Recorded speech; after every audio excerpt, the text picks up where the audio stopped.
What is happening, everyone? You are back once again. This is the Republic of Players podcast, episode 79. My name is Ronan Fox. I'm with the usual crew, Mr. Paddy Toner. How you doing, Paddy? I'm hairy, but I'm happy. Not hairy enough. I will be having a haircut this week some stage. I know I don't have an excuse anymore. It's like it's open. Go get a haircut. I'm like, no, you get a haircut. we have to book in now. Like, there's two people now in the house that have to book in. There's the missus books in for the haircut, and I book in for the haircut. I was a bit worried though, because there's a hairdresser I like, or a barber, so we call him. He's in Letterkenny there, and I was looking through the marketplace, and I see that he has his chairs up for sale, and I'm like, oh no! Don't tell me you're up to get shut down.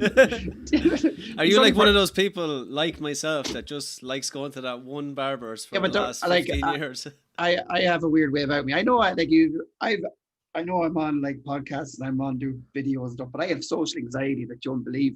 And I don't like people talking to me too much when I'm outside the house, and they don't talk to me. So it's great. we have a good bond. Like, understanding. Get the hair out. And I go. And I'd be like, yeah, here's money, good job. I don't have to talk to them. So it's great. It's very hard to find them because usually their people are very chatty and they don't realize I don't want to talk to you. Yeah. You're touching me. I don't even know you. I just want to sit there, get my ASMR and go home. Yeah. Listen, it's more like because I don't like people touching me either. I have a few weird things about me. So he's touching me. They're talking to me. And then I'm like, just is there like an interview process when you go for a haircut? No, the interview is bitch. The interview is me sitting there with a bitch face on. Don't talk to me. And then if they don't talk to me after the whole thing, then I'll come back. It's great. How was your week? That's it. So hopefully they're not shut down. And hopefully because they're good barbers as well, as you can see. Yeah, we've had, before I bring in the two guys, we had a cafe in Mullingar closed down. Actually, quite sad to see it. The Galway Roast, it's called. And really nice food, very successful cafe, and just couldn't keep the doors open. One of the biggest issues they had was because we kind of came out of lockdown, they got a load of stock back in, and then went back into lockdown and lost lots of money. That's where a lot of people, let's say, that same happened. Like, where's the, like, I don't know, like, to be honest, I'm not that too, is there a lot of, there must be much bailouts going on if people are just shutting down if your life rent center. Like, it must be bullshit money they're talking about. Like, it's all good giving everyone, like the normal people, €350 a week or whatever it is, but what about the business owners? Yeah, it's not really fair. It's hard to have the money to keep going and keep. But you still have to pay your mortgages. You still have to pay your rent. Yeah. Exactly. No, I'm talking about from the government. Yeah. 100% from the government. But they don't seem to. They don't seem to care about the people that still have to pay. Like I feel for people that own bars right now. Like, it's not fair on them. Like, it's 100% not fair that they are still not allowed to open again. And after, like, who's going to go to a bar to get a takeaway of pints when you go to the freaking off license and get them for cheaper? Yeah, exactly. The reason you go to the bars to get out of the house and to have a good night, you don't go there. You do go for the drink, but it's a lot more to the social aspect. It's a novelty. Like, we did it once. We were like at a gathering, completely social distance. This is a while ago. Where Skane's was. Hey, it's a pub that is open. Well, it's not a party. For anyone that doesn't know, and they should, this is Mr. John Fogarty. Yeah. Hell, this is Mr. John Fogarty in his house. No, but like, they were doing the pints to the door, and a load of lads, we got a takeaway because they were like, oh, I haven't had a pint in a while. This would be lovely. But after the novelty of it wore off, it was like, yeah, we'll just go to the off license. They wanted that one pint because we're like, oh, it's been a while since I had it, in a pint glass poured from a tap. Yeah. Or from a dirty tap. Exactly. It's been sitting there for 7 months. Yeah, not used. Just saying that the bar owners will probably become alcoholics. Sure, no one else is going to drink it. Pat Curley, what's happening, buddy? Oh, not too bad at all. Things are going well. How's what's the story with the acting? I know there's no shows going on, but are you keeping the art of practicing? I don't know, you in front of a mirror practicing your scenes? How does an actor work in this climate? Well, it's tricky because, like, I'd usually be more around the local area for more like amateur theatre productions. Yeah. But like, they can't open at all. Sure, like, you wouldn't make any money out of it, and then like, you'd just be losing money booking the theatre to do it in. But what I'm doing currently at the moment is I'm doing a bit of voice acting. So I'm trying to just apply for certain jobs, audition, and see where that goes. Brilliant. Nice. Best of luck with it. Yeah. We are going to talk about what we've been playing. I'm just going to jump in real quick. I got the PS5 and it is still unopened, boxed, up in my wardrobe. Look, I was thinking about opening it a couple of times. I think what I'm going to do is keep it until Christmas morning and have that kind of atmosphere of waking up Christmas morning and having a new console to. He's going to see, can he get another one? He's going to sell one. Look at him. The guys were in class today because we were in class, and one of the guys, he's mad to get one, and I do feel sorry for him. But he ended up securing one on Argos. I think he was in a queue for so he got an email anyway to say that one is secure. So look, we'll see what happens. But it wasn't an easy thing. I mean, he was on. I allowed him to just work on it all day to try and secure one. And supposedly they sent him out an email to say he got one secured. I know he must have got that early this morning, did he? It was throughout the day. There was like a queue. Maybe it was Argos UK. But it showed like a ticker and said you were in a queue. Is that not game, no? Possibly could have been game, actually. I think it might be in game, yeah. I don't What think Argos has a queue. Game? I didn't even know that was still open, that place. It's in UK, it is open. Yeah, it is open because you can still get stuff there. I was going to say, if it was Argos UK, I had a good experience with them because I got my PlayStation 5 there and they sent it on to me. Yeah, because you did ask about the Parcel Motel, and I said, a good friend of mine, Mr. John Fogarty, used Parcel Motel. If people are using Parcel Motel, the PS5 is too big.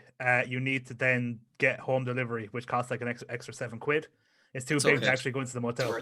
That's all right, though. £7. Yeah. Yeah. All right. What is it? Is it £3 or something like that? It's like, so it costs about £10. Has anyone been playing, what are those things called? Oh, video games.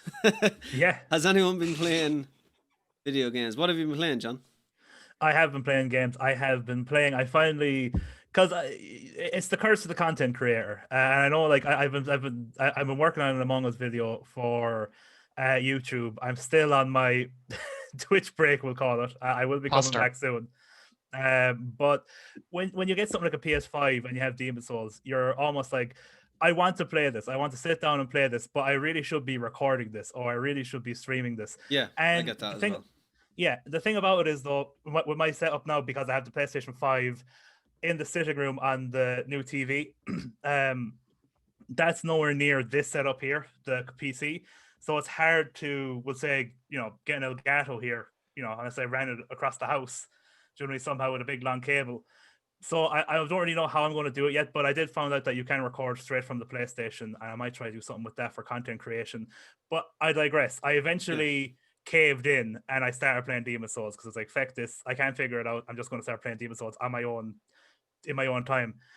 Really, really good. Demon's Souls is the only Souls game I had never played. I got into the series at Dark Souls, which is the spiritual successor to Demon's Souls. And I can't compare it to the original one because I never played it and I never really watched any playthroughs of it on YouTube or anything. It looks phenomenal on the new remaster. I have to say, it's a beautiful thing to behold. Obviously, is it the best looking Souls game?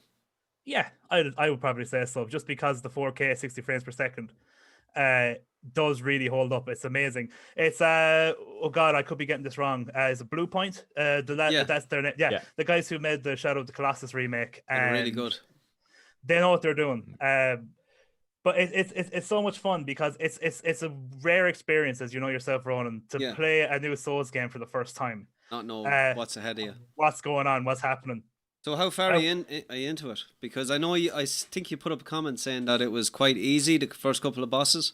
You see, the thing about Demon's Souls is I don't know the proper order to play it in because I've never played Demon's Souls before. Basically what happens is you go through a tutorial, there's a scripted death, then you have to go through a little bit of the game, and then you get to a point where it's like, we'll say Bloodborne, where there's different pedestals and you go to different pedestals for the areas you want to load into. Yeah. They're called Archstones. And it unlocks the 4 other Archstones and you can basically do them in whatever order you want. You can go to any of the Archstones and go into them. So I've basically I finished one Archstone completely. And I've done at least the first boss in all the other Archstones. And I've done like 2 or 3 bosses. I've done 3 bosses in the first Archstone. So I've done probably like 3. Is that the castle area? You're kind of going in. Yeah, that's pretty cool. That part. I did Phalanx. I did the Tower Knight, and I did best name ever, the Penetrator. That's his name. Oh yeah. Giggity. Giggity. And to be honest with you, they were all super easy bosses. Yeah, they are definitely the beginner level bosses.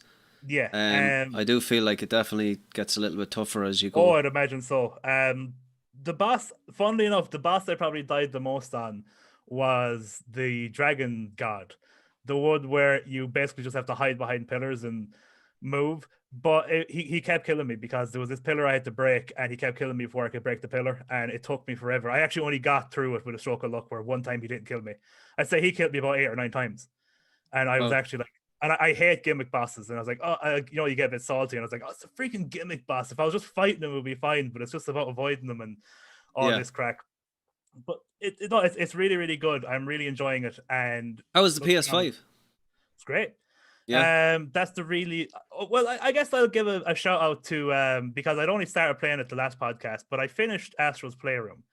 And did you get the platinum? I didn't get the platinum. Seems to be everyone's first platinum. Yeah, I could go back and find all the jigsaw pieces, all that stuff. But what I will say about Astro's Playroom is, for a game that's basically a tutorial showing you what the haptic feedback and the triggers can do, that game, I won't say it has no right. That game shouldn't be as good as it is. It really is a very, very fun game. And it's just a lovely little atmosphere. I put a yoke up on the Republic today. It's one of the songs from one of the levels, and it's so catchy. It's a song just about, I'm your GPU, I make everything happen for you, blah blah blah. And it's brilliant. And it also, littered through all the levels are like, you have to find these artifacts, which are like all the different consoles and all their different peripherals, and you get to zoom in on them, and you get to, it's a nostalgia trip for PlayStation, from PlayStation 1 right up to the PlayStation 5.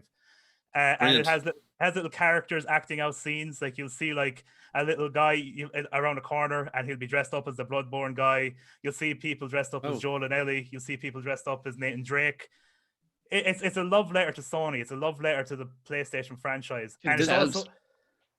yeah, exactly. So it's very patting themselves in the back. But the game itself, it's a really solid platformer. It nice. Actually got me, and I know, Pat, you're mad into these games, but I haven't played a game like it in a while. It really got me into, like, God, I'd love to now play like a Ratchet and Clank or something, like a 3D jumping around platforms and like shooting things and doing things. I was like, yeah, I forgot how fun these games could be when done correctly. And it just, again, it looks lovely. It looks so good in the 4K. 60 frames per second. Everything just looks smooth and buttery. Oh, the loading times on the PS5 are outrageous. Again, going back to Demon Souls, Dark Souls, I want to replay this bit of the level. I'll replay it. I guess I'll wait a minute for it to load. Now it's like, I want to go from here to here. You go to the Archstone, you click on the place you want to go to, you're there in 5 seconds. It's mental. It's actually mental. It's actually, that is actually a game changer. You mentioned something about, content creation. The biggest issue that I have with the PS4, I have a base PS4, and when I record on my base PS4, it's 720p. Now, I know the PS Pro is 1080. Can you record in 4K on the PS5? You can, but that's pretty good. It's a WebM or something like that file extension, which you might have to convert. I don't know if like Premiere like that file extension. It's a weird one. But you can record an MP4 as well, but that you can only record an MP4 on 1080p. That's okay. Yeah. This other one you can record on 4K. Yeah, you can record 4K, and you can also now record. Now you'd need the space to do it. Yeah, savage memory. It's a. Yeah, but you can actually record indefinitely now. You can just have it record. It's not like an hour.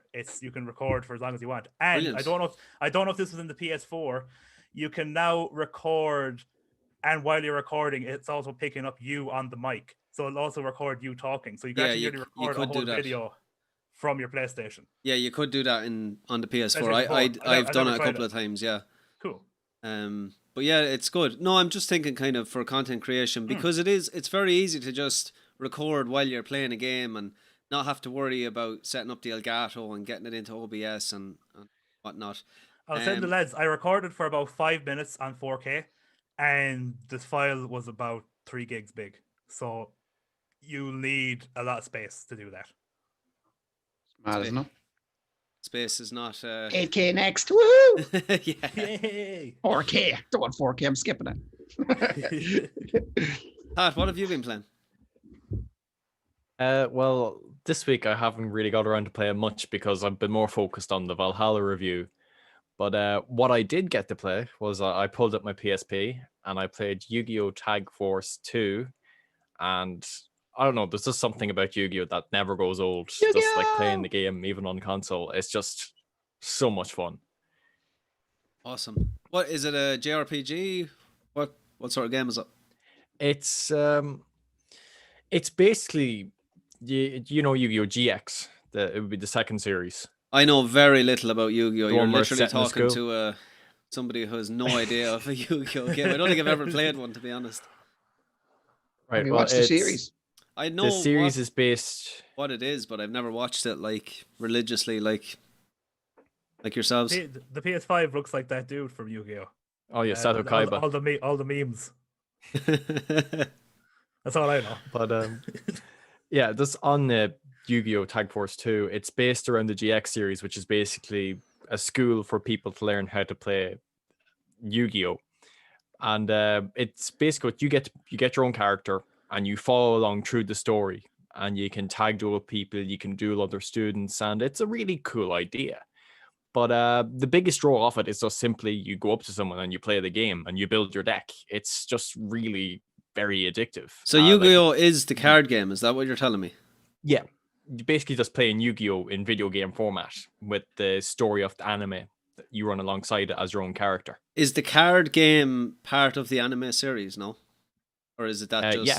It is, okay. Oh yeah. Trying to get my head around it here. It's the whole gist of the series, It is right? the series, yeah. It is the series. Actually, Pat, you know about your mangas. I heard about this before. Isn't the manga like it's Yu-Gi-Oh, but it's like the original manga? He wasn't just the king of the cards. He could play all different types of games or something. Or am I mistaken on that? Oh yeah, in the In the original games. Yu-Gi-Oh, it was like it would be a game of the week sort of thing. So like it would be a different game every time. Yeah. But then they introduced Yu-Gi-Oh, the card game, in one of the chapters, and like readers went ballistic. They loved it. And So they're like, basically "This is what we're then doing." it just Okay. sort of went that way. Yeah, But okay. it was funny actually when you bring that up. Like the original, like the main protagonist killed people. Like he was not a chill guy. Like he was No. psychotic, so he was. But Sounds like my when it type got of to the show. card game, they sort of leveled it down a little bit so that it wasn't too extreme. Yeah. But yeah. For kid TV.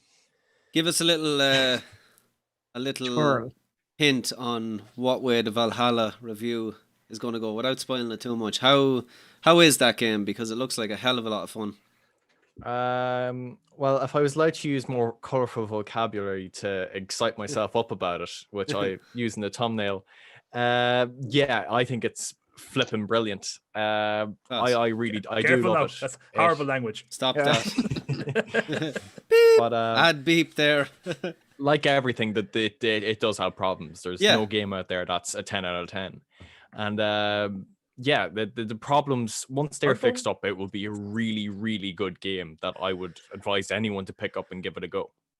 Okay, perfect. I'm definitely going to pick that up. I'm just going to like that wait until Well- the bugs are ironed out. Usually that's what I do with Assassin's Creed games, and I mean I jumped into Unity years after it was released, and I actually thought it was pretty good. So I'm definitely going to pick up Valhalla. It looks like a lot of fun. I've seen a couple of people stream it, and people seem to be really, really enjoying it. So I'm looking forward to seeing your review right here on the YouTube channel. It will be going live. When will it be going live, Pat? Saturday. Perfect. So do check out Pat's review of Valhalla. Paddy's gone, is he? Oh no, he's back. Musical chairs. How do you get this fucking camera to look better? It looks crap. Paddy, what have you been playing? I know you're busy with buy and play at the Valhalla. moment. Did you play Valhalla? I started playing it there Saturday night. I only got a few hours into it, but as I was saying to John that before, it only takes me a couple of hours to know if I'm going to continue to play a game, and I'm going to continue to play this one. It's Nice. it's definitely very good. Like I tried to dip me toe into after. I've only played Assassin's Creed 1 and 2, and they became very samey. But I tried dip me. I went into Black Flag. I know a lot of lads. I didn't get past the first few hours of that. Yarr. And then Assassin's Creed. What was the last one? I tried it last year. I think it was. There's Origins and then I Odyssey. think Odyssey. Origins is the one I tried. Origins is in Egypt. I wasn't mad about it here, but this one, I think it's by the Vikings, and it's very well done. I have come across a couple of glitches already, which was strange to see it in such a new game. That I like. Very rare that I'd see them in games anyway, but it is very good. I can see already that I'm going to dive into it. It kind of reminds me of a God of War-esque kind of starting to it, and it feels like you're going to dive into a good story. Yeah. Did you go with like the immersive no hood? No, I think I went with the hood. Okay. I think I went with the hood. No, I really, really like that option is there. I think for me, definitely no hood, but then if if you do want that kind of stuff, yeah, there was definitely a few good options. The hood is there, but it's do you know, like in the Assassin's Creed games, when you hit the synchronization point? Yeah. It shows everything. Okay. Yeah. There's a thing as well, the bird as well, it looks around for you. But in this here, the synchronization doesn't show everything. It shows a random few things around you, but like literally a few steps away even, you can still find stuff that you wouldn't have seen through the synchronization. I like that. So that's good.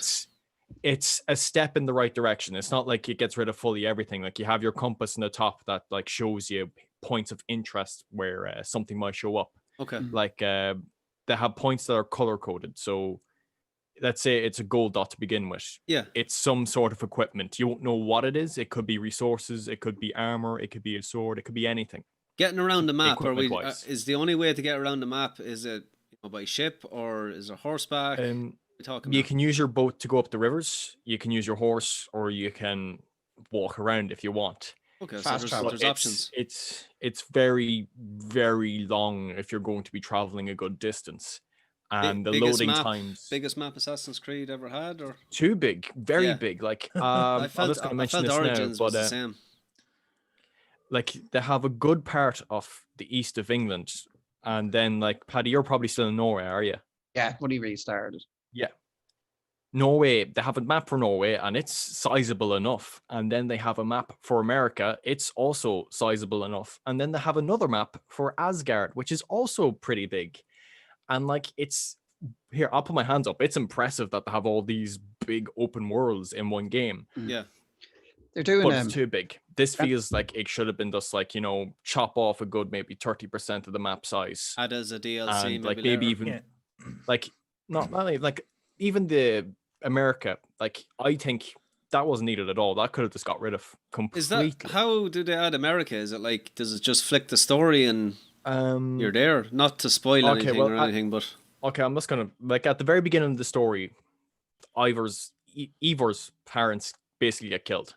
Yeah, very beginning of the story. Okay, and basically you get revenge on the father, but his son lives on to fight another day, and he's over in America searching up stuff on like for the secret organizations of Assassin's Creed. You know how like the Eden pieces and all that. Yeah. So it's one of those pieces. I'm not sure which one it is, but it really shows like how it doesn't feel like an Assassin's Creed game when Ivor gets over there. He finds the piece and he goes, "Nah, this isn't for me. I'm just going to give it to the Native Americans." He does not care about anything that was like sort of connected to the story-wise of Assassins versus Templars. So kind of like Black Flag. It just same, sort of. Black Flag is pretty much the same, just like, he's just a pirate. But was he just a pirate, still heavily an assassin to a certain extent? He was nearly, I think, undercover. He kind of is undercover and gets drafted in as part of the assassins, but it's basically, it plays on the fact that he's a pirate and he's not meant to be there. Basically, this is if I'm not mistaken, this is the same crew that made Black Flag, isn't it? Because there's different ones that I know is like there's different teams. Yeah, I'm pretty sure this is the one that I don't. Correct me if I'm wrong, people in the comments, but I'm pretty sure this probably makes sense. Gives them a chance to develop a game over a couple of years. Yeah, there's probably the other ones. Origins is probably developing one for next year now or something. But like Ivor in this, he's not an assassin. Like he gets the blade. And he basically, like, he just puts it on and goes, "Nah, I'm not joining you, but I'll keep the weapon." Yeah, that's good. I like that. It feels, though, that Assassin's Creed has an identity crisis now, because it definitely does. It didn't feel like an Assassin's Creed game at all. Yeah. Like, there is elements to it. And if you do play sneakily, you'll get that feel off it. But at the same time, I never really played sneakily because there's no real reason to. Do you feel like so. the Assassin's Creed-esque kind of story is a little bit hand-fisted in, like, and no need for it to be there at all? Like the last one I probably played properly, maybe Brotherhood. Yeah. And after that, I've played bits and pieces. So when they have bits of the story, like the Animus, and they have some of the characters that like helped Desmond back then. Okay. And they have a new character. Well, she could be old because I haven't played the other games really enough to know.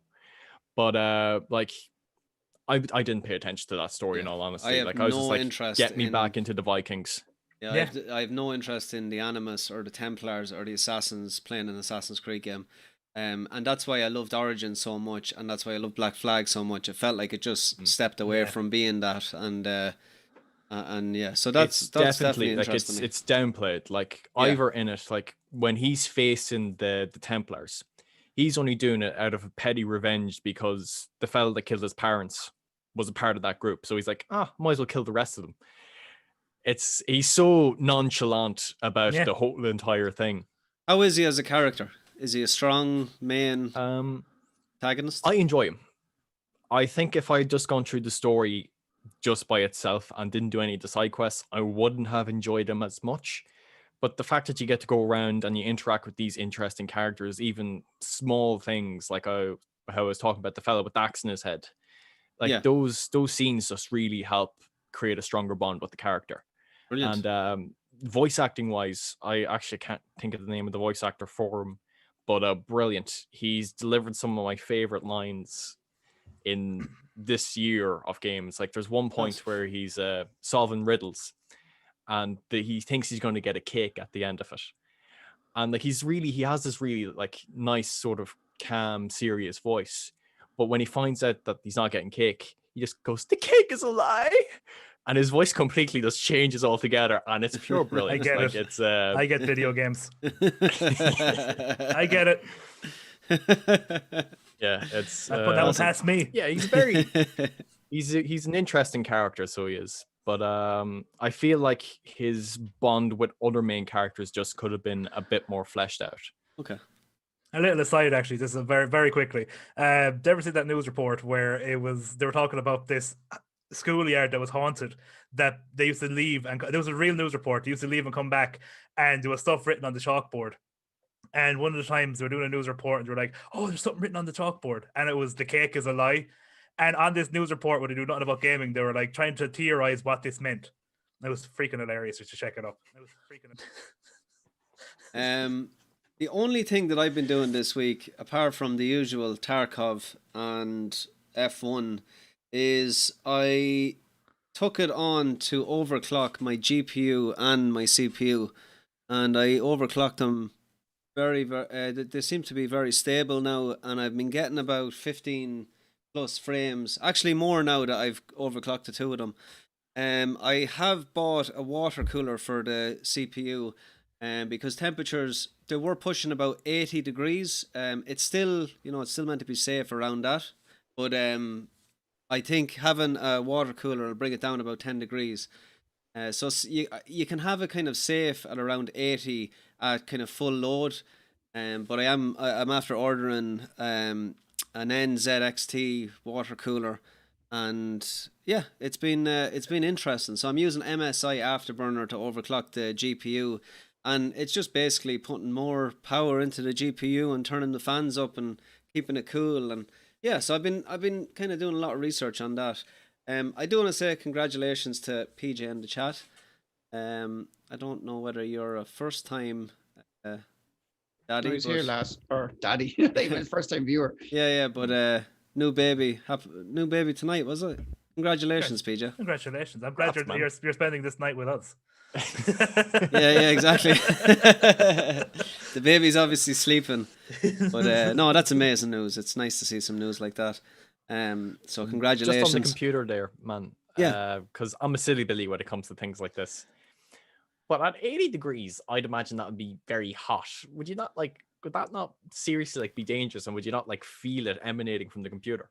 No, because you have a fan that kind of keeps it cool and doesn't allow it to. I mean, if there was no fan cooler, it would go 80, 90, 100. People have ran their CPU at 100 degrees. Now it's not obviously advised. I think 90 is you're pushing the limit on it. And what starts to happen then, it starts to throttle your CPU at that heat. Ryzen have a kind of a safeguard in it where when it does get to unsafe temperatures, it'll actually knock off and the BIOS will reset everything back to default. So I suppose to give you a little bit of indication of Ryzen, they create their chips so there's a lot of headroom to overclock them. So literally you have like free power that if you don't overclock them, you're obviously losing out on that. So I think my Ryzen, the Ryzen 1600, it comes stock at about 3.2 gigahertz, and I can push that up to 3.8. I have it now. And it's it's running really nicely. You do get to feel the difference, especially playing the likes of Tarkov. It's running a lot smoother. Loading into maps is a lot quicker. But no, it's safe around 80 degrees, but I wouldn't allow it to go any further than that.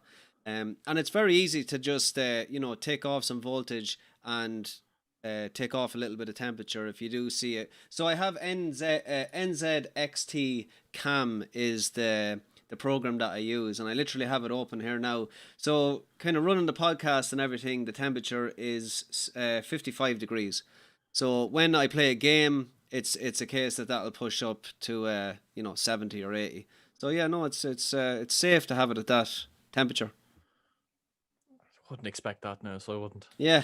I think I even saw like the new PlayStation runs at something like 45, 50 degrees, something like that. So even that's kind of, you know what I mean? Yeah. I think I saw that's that. it running the game. That's pretty low.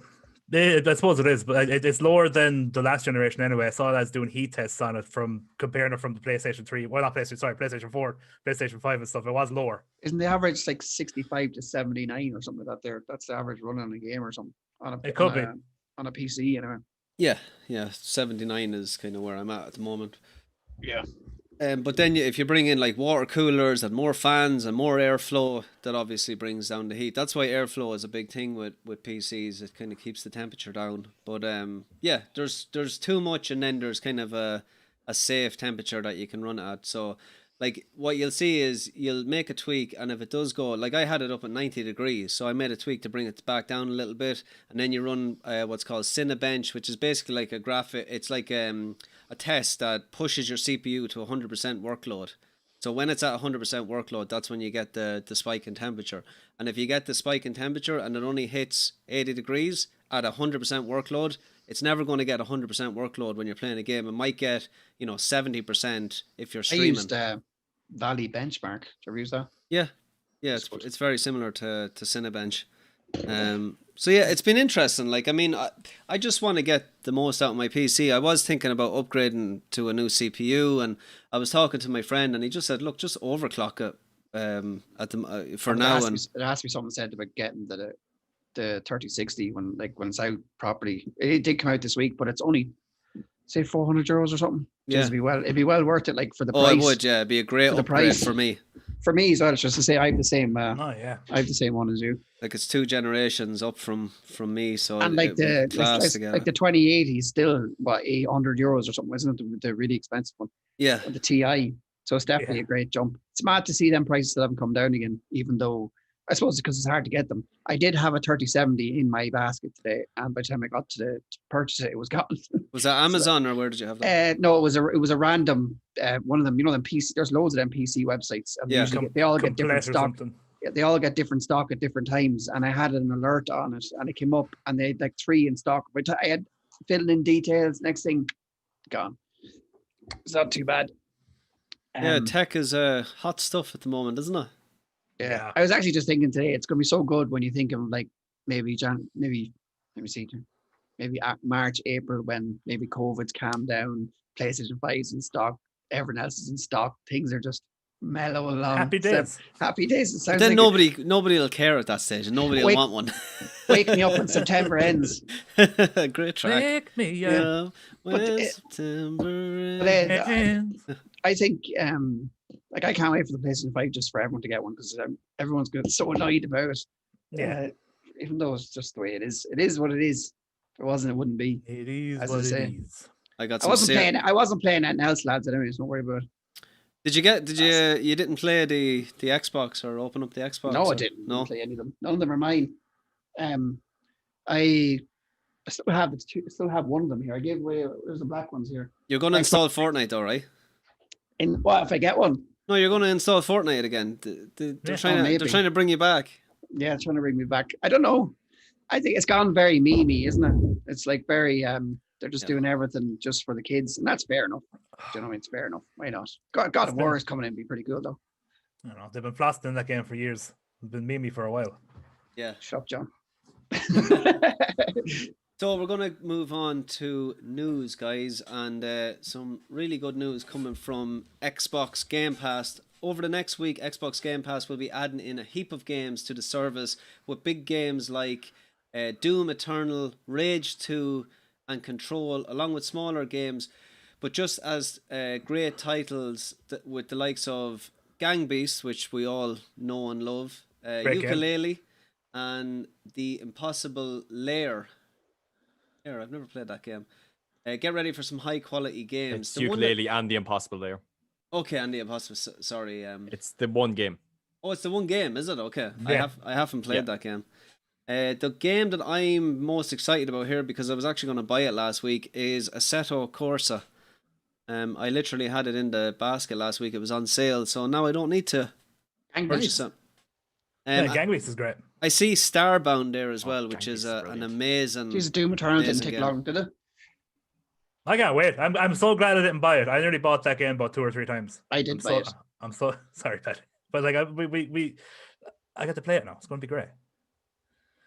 Yeah, so Game Pass continues to boost their titles. Control is a weird one. Control was like that for me personally. That came out of nowhere. Do you remember that Game of the Year awards, Paddy? That we were watching it, and Control was up for Game of the Year, and we were like, "Oh, this game was a big deal, was it?" Like I actually had no clue that game was such a big deal as it is. Like I'm intrigued. I still haven't gotten it, but most people that I've talked to about it are like, "Oh yeah, it's a great game. If you like single player games, and if you know the kind of stuff." It always Remedy reminds does." me of that PlayStation 2 game. What's the one where your man has his finger in his head? It's the same basic concept. Your man's a psychic. Oh, Yeah. Second Sight. Second The sight. Second that's it. Sight, what a game! Reminds me of that. Yeah. What I a have that game! here somewhere. You break out of the mental Yeah. institute at the start, don't you? It's mad. It's mad. Them games you completely remember the whole way through and stuff. That's a brilliant. Yeah, brilliant that's game. one to remember. Definitely, it's a great game. Yeah. Do you have the case there, John? Because I'd love looking to for see it. that case without I'm looking for googling it. it. Give me a second. I have it here somewhere. It mightn't be in this room, but you talk away. Through. Yeah. So the next piece of news, yeah, Pat. Just on Game Pass there, Yeah. I noticed that I think a few games are going to be leaving it now as well. I think on December 15th, I think like one of them's going to be the Untitled Goose Game. So I'm not sure how Game Pass works, but if you have it downloaded, I'm guessing you can keep it, is it? No, that is No. not the way I Game don't Pass know. works. Oh, is that how it works? Huh? No. Okay, but well then, It's, if you want to play that game, because loads of people love it, Yeah, that'll be a game probably to get on. That's one thing that people kind of need to understand with Game Pass. It's a service, so games can come and go. It's not a case that if you have it downloaded, you get to keep that game. If it leaves, it leaves. But what they usually do is they look at the numbers of how many people have downloaded specific games, and they'll obviously keep the popular ones. The likes of Forza Horizon has been there since day It's one. the same as like never- Spotify with music. If they lose the licenses for the music, it's gone off their service. Yeah. Because you're paying Spotify for their licenses, really. Yeah. And you're renting it. You never own anything on Game Pass. They're kind of doing. You're renting their service. It's a subscription-based model. Yeah, The exactly. but I get where people come from when they don't like that. But it's a new generation. The Yeah. games leaving are Age of Wonder, Planetfall, Metro Last Light, Mud Runner, Naruto 2 Boruto, Pathologic 2, The Turning Test, Ticket to Ride, and Untitled Goose Game. Untitled Goose Game's leaving already. Never got to play it. I might give it a go before it goes. So they are the games leaving. So a weird soul story is next. The Tower Knight falls to the beat of the drum. A PS5 modder has beaten the Vanguard Demon and Tower Knight in Demon Souls remake using a Donkey Kong bongo drum controller. I actually have that bongo here somewhere. Do you? It is. Yeah, I do have it.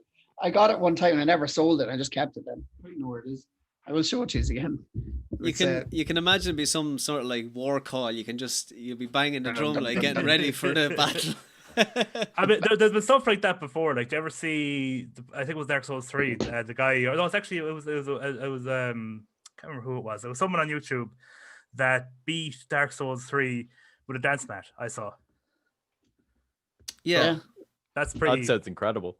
Insane. Yeah. Guitar Hero was another one, wasn't it? The guitar from Guitar Hero. It's a good story though. It's interesting to see what people are up to try and challenge themselves. I will say those two bosses always makes big stories as well. It's unbelievably impressive, but they're easy bosses. There you go. But no boss is easy. Salty much. No boss is easy with the freaking bongo. I'm not salty. I bought my first go.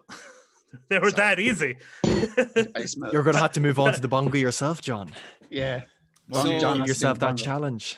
The report reads, Super Louis 64 is using the old GameCube controllers and is attempting to beat the entire game with just the drums to help him. They're through the first two bosses now, and despite some initial struggles, are planning on moving forward. That's pretty cool. That's just not beating the bosses.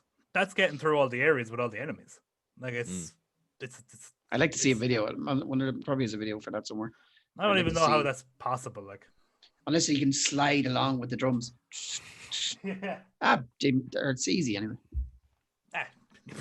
We have our first trailer of the night coming from our friends over Ubisoft again.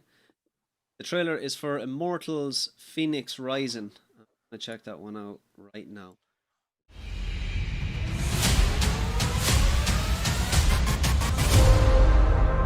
Typhon is free. You need my help. Let the tale of Phoenix be my redemption.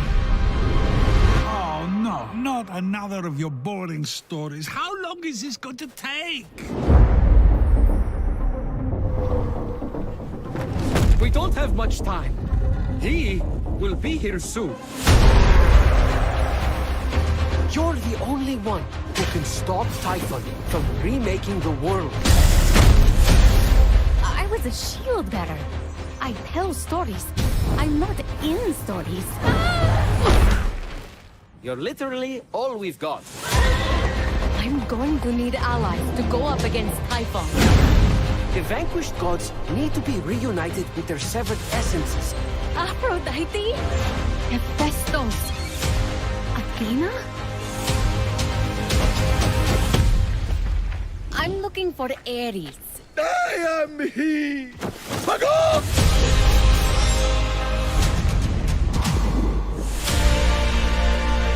That prophecy is yours. What do you want?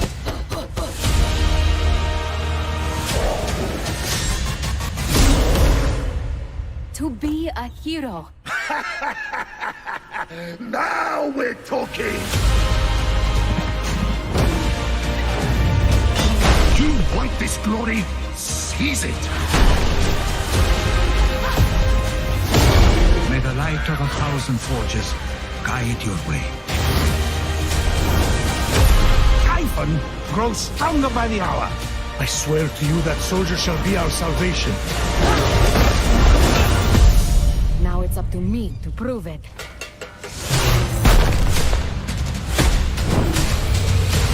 Immortals Phoenix Rising, available December 3rd. And that is the new one from Ubisoft, Immortals Phoenix Rising. What do you think of the trailer, guys? Pretty good. Well, it looks pretty good. Like, I like the visual style of it because a lot of these days we get games that are, more realistically visualized. But I think I'm going to take a break from Ubisoft games for a wee while. I've had my You fair won't be getting share the review done, code for that one. I'm just going to be taken away for that. You go there, John. Sorry. No, I was going to say, like, it looks cool. It looks like, and probably a lot more games might Because you were saying that Genshin Impact is a bit like it as well. It's a bit of a Breath of the Wild feel to it. Yeah, that's what people say. Yeah, just the way, even when I first saw the trailer and I saw like the open world and like their tagline was like "Go anywhere," which was the kind of the Breath of the Wild thing. Like Breath of the Wild, you could literally run to Ganon if you wanted to. Like basically impossible because you're so underleveled, but you could just run to Ganon. Yeah. And I think it's the same idea, and it just looks like it feels like it, but like it's not necessarily a bad thing. People always wearing your inspirations on your sleeve. It's probably it looks like it has its own innovative like technologies in the game, and you know I'm always sucker for a good story, so hopefully it has a good story. Yeah, I think people like the art style. It looks like a nice adventure game. I'm kind of mixed on the trailer. I definitely have to have a go and see how it feels. Is it really just a Zelda reskinned, or like you said, John, are they adding kind of their own little? Probably not like a day one game, but it could be one for down the line when it goes cheap. Yeah, yeah, definitely. So guys, Kratos is coming to Fortnite. Oh, Paddy's back in. Worlds colliding. You gotta get that tier 100 skin. So Fortnite will be adding in a skin for the God of War himself. Though whether he will be exclusive to Sony platforms remains to be seen. However, there is also a possibility that Master Chief from Halo might be coming as a skin as well, though it's simply a rumor as of yet. Yeah, it's the Kratos is a leak, isn't it? It's not official yet either, isn't it? It's a leak for Master Chief, yeah, but they have it's not a leak for Kratos they've well, had more images. No, Kratos has come out. Like PlayStation actually has put up a little video that basically says that Kratos is coming. Yeah, it looks like we have the official word here. Leak. There's also like an official image for Kratos as well. Yeah. But could it be possible that Fortnite might be the first game to have iconic characters exclusive to certain systems come together to fight? I think if this is true and we get the two of them, you could imagine that Kratos is for Sony and could be. But like they do a crossover. It's but like it could be. You can only get it on Sony, but it's not like you can stop them being in other games. Yeah, exactly. That's true. It's cross-platform. Yeah. Oh, we need now the Super Mario skin, and we got the trifecta. It's me, Mario. It's me. I'll be in the next. It would be pretty cool though to see like all those characters just on one stage, like even if it is Fortnite, just literally battering the crap out of each other. Blossom. It was the first game that kind of pushed the cross-play scene, wasn't it? Yeah, it was. Yeah, but it was to get them to PlayStation and Xbox. Yeah, the first one. So maybe they're just wearing that on their sleeve and just going all out. I haven't played it. I'd love to actually. I might have a go over and see what it's like now. He's good. I'll never be back into Get the old crew back. I never go back into it the way I was, but it's nice to play it. Yeah, Mandalorian now, isn't it? I saw that trailer came up for me today. Yeah, the Mandalorian is a great show. I never Definitely the best piece of Star Wars. The best Star Wars has been a long time, to be honest with you. Yeah, very good. I watched the first 6. That's it, Star Wars race. Yeah, and a lot of people raved about Rogue One, and don't get me wrong, I don't mind Rogue One, but I think the first hour and a bit of that movie is so slow. I didn't like it at all, and then I only like the end. And I know Patty says sometimes that into this. It's because it is such a great like 40 to 45 minute long space battle / action scene. And I was like, oh, this is interesting. But it's not that I don't like boring stuff, because I like a lot of art house movies. I like stuff with lots of dialogue. It was just not interesting. Just the whole it was just very slow, very I don't care. Yeah, I thought the characters is what broke Rogue One. I enjoyed Rogue One, but I just thought the team, the mashup of the team didn't really gel well together. But the Mandalorian, Jon Favreau has done wonders for the Star Wars series. He's a very, very good lad. Didn't he direct Elf? I've seen that there recently. Or wrote Elf for. And Iron Man. Iron Man, yeah. They're just milking the shit out of the Star Wars franchise. But honestly, it steps away from the big massive franchise, and it really goes kind of a solo story, follows the Mandalorian. It's very, very good. I really, really enjoy it. It does something different. What I like about it is it takes its time. It doesn't rush through any episode, and I really enjoy it. I look forward to it every week, watching the new episode. Sure, you loved The Last Jedi, didn't you, Ronan? The Last Jedi. No, I didn't love The Last Jedi. I thought it was a bit. I thought it nearly ruined Star Wars as a franchise. Oh really? I know you've never said it to me before. Yeah, no, I'm not even going to talk about that movie.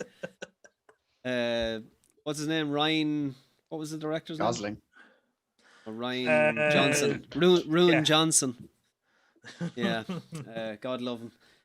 But yeah, it's very good. Definitely check out The Mandalorian. It's fantastic. Grogu is the name of Baby Yoda. Spoiler alert. Fortnite again. Ronan. What's that? Would you play Fortnite again? I play it. I play it with the young lad, yeah. I really like that game. I just don't take it too seriously. I think I jump in, play a game with the young lad, come second, and then never play it again. Well, we play it definitely once a week. The young lad's gone big into Minecraft again. Oh yeah, Minecraft is great. Yeah, he's gone big into Minecraft, so he kind of gets into different kind of fads of games, and Minecraft is the one that's really taken over now. I kind of wish that Fortnite would have kept maybe the competitive scene to one side, like have its own separate entity nearly. Yeah, and then like they they should have done that. I'd like if they'd done that. I think it pushed a lot of people away because it kept. They'd have to go with the money, I suppose, but it would have been nice if they kept the competitive game the way it was and stopped memeing it up. But sure. And the bots as well, like you didn't like the bots when they got introduced into that, or did you even mind that? They did stuff with like the robots, and they did things to try and balance it out because there was a serious gap between skills of people, and kids were going in there getting wiped over. That was it. And like, just I know I understand it, but it did separate a lot of people. I think the World Cup, as I said before, the World Cup was the peak for that game. In my eyes, it was the peak for that game, and then it's just not as big as it was. It probably is. It's probably still huge. But the World Cup was brilliant, wasn't it? Yeah, it was brilliant. Unbelievable stuff. Some spectacle. Yeah. It was like one of the first esporting events where I actually had it on the big screen. Me and the young lad were watching it, cheering on. Like you got to know all the players as well. And Bugga, I watched the guy who won it 2 days as well. Brilliant. Bugba or Bugga or something like that. Yeah, he was very good. Brilliant. Now he's a star. A star. There you go. A star. So the next piece of news, Xbox Series S, the ultimate emulator machine. One of the biggest pluses to own the cheaper new Xbox system is the fact you can emulate older titles from PS2, Dreamcast, GameCube and Wii, for example. This is all thanks to the Series S developer mode, which allows users to install software that utilize universal Windows platform apps such as the RetroArch emulator. Now that is cool. Yeah. That is pretty cool. It's surprising. RetroArch is a really, really slick program. If anyone hasn't used it before, it actually looks like the interface that I seen on it was identical to the PS4 interface when you load up, and you had all the emulated games there. That's pretty cool. I'd love to dive into like the legalities of all this stuff, because it seems like there's so many people doing it and so many people getting away with it. With all these emulations, I've seen things like, I'm not going to name the company, but they've got like arcade machines in what's that Brown Thomas. I'm like, how? This is illegal, but they're able to do it, and it's madness. There must be some kind of loophole or something. Maybe it's just the country that we're in. It's not really. But it's illegal. Like, I don't get it. ROMs are illegal. You're robbing somebody's. Like, you don't own the rights to them games. What happened with Nintendo? I'll tell you that much. It is happening with Nintendo. But I'm talking like Nintendo do. They do shut people down. They're not shutting these people down because they're doing years and they're getting away with it. And they're like, they have all the Nintendo games on it. Trust me, it's all of them. It's just nuts. I do it myself. Yeah, but like Nintendo, like it may be on a larger scale, like a worldwide scale or like an internet scale. Like they are notorious. He had Conor McGregor advertising his stuff. You can't get much bigger than that. It's just mental. Anyway, that is a strange one. So it is on the legal side, but it's like, yeah, actually, when you think about it, it is mad. I just think it's the country that we're in. It's not really. Do you think? Piracy is a massive issue in this country, I think, and it is changing. But I do think, a lot of people will say, "Oh yeah, sure, I download that movie or I download this series," as if it's just nothing. Like, do you know what I mean? Like, who didn't download the latest Game of Thrones series when it was leaked. Yeah, that was. Well, no, I didn't. But I didn't. No, have, either did I, Paddy. No, I didn't. No, you're right. No. No, but I didn't do it when it was leaked. What's the I watched BitTorrent? it every week for just for the. But I did. I read it in a magazine. I did download it. I read it in a magazine. It's not. I'm not saying. I think Nintendo and stuff really need to come get a ROM out there for themselves and start selling them in arcade machines because they'd make a serious money. But that's it, yeah, and it's stuff like that. Like, I always dislike it when company, and again, it's their own property, and I completely with it that way. But when they get rid of something that fan bases have done with their properties, because the company themselves don't, but they don't have that thing anymore themselves. The biggest one was. I can't name the name, but it was a massive World of Warcraft vanilla server. This is before the World of Warcraft Classic came out. And it was just a way of a lot of people being able to play World of Warcraft Classic. And they shut it down. And it was like, it makes no sense because those players won't go, oh, you shut down our vanilla server. Again, I'll buy the freaking Age of whatever expansion. They're playing it because they want to play vanilla. You're not losing a base there. You're not losing people that will play your newer games. You're just effing over a base of people that want to play your classic game. Now again, they then about 2 years later they came out with World of Warcraft Classic. So maybe that was probably the reason why they did it. Yeah, I think I remember at the time. Yeah. It was a little bit strange, and then it's like we've announced Classic. It's like, oh, I know what you were doing. Yeah. Is World of Warcraft publicly owned? I wonder. Like, is it in stock markets? Could make that that'd be very hard. Like if it was on that'd be very hard for them not to shut stuff like that down. That's what I'm you know what I mean? If it did, it'd be very hard to say you're losing money here, but don't. John Tron did a very good video about it because he was on that server. So with massive YouTubers on your server, people find out about it. Speaking of pirates, Rare has announced that its pirate-themed action-adventure Sea of Thieves will be getting a battle pass for 2021. Sea of Thieves Season 1 is set to launch in January and will introduce a plethora of new features for the Xbox One, Xbox Series X and S, and PC title. The studio shared the news on its YouTube channel, revealing that the huge new update will feature seasons, a new progression system, live events, and more.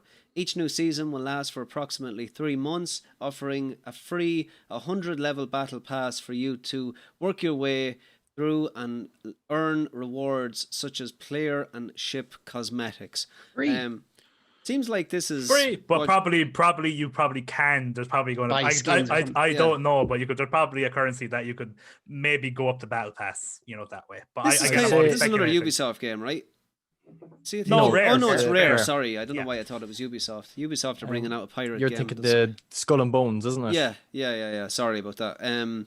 Sea of Thieves is fun, but I just felt like I don't know. It felt grindy or something. I don't know what it was. It just didn't. To be fair, the only reason I only played Sea of Thieves once, and it was with Paddy, and it was the fact that I was being Paddy is what made it great. We were just screaming at each other. It was really fun because myself and Paddy were just screaming. I think it'd be good. I think it is good for content creation. Yeah. But again, I don't know about playing it full time. But there is people that are flat out on it all the time. I love it. Just on the battle pass there now, because I've seen a few games do this where they have the normal battle pass, which people can get free stuff with. But then you pay in for a second one that has all the good stuff as you level up. Yeah, it's most battle passes. Yeah, so they're saying 100 free, but the 20 quid's obviously to get the better equipment, and the free stuff's the less, more shoddy stuff. Well, they haven't mentioned it, but it might be. It's a possibility. Fortnite's did the same thing where you have the smaller the free one at the top and then the paid one at the bottom. And I think they probably do things where you can pay and it goes through faster and stuff like that. Yeah.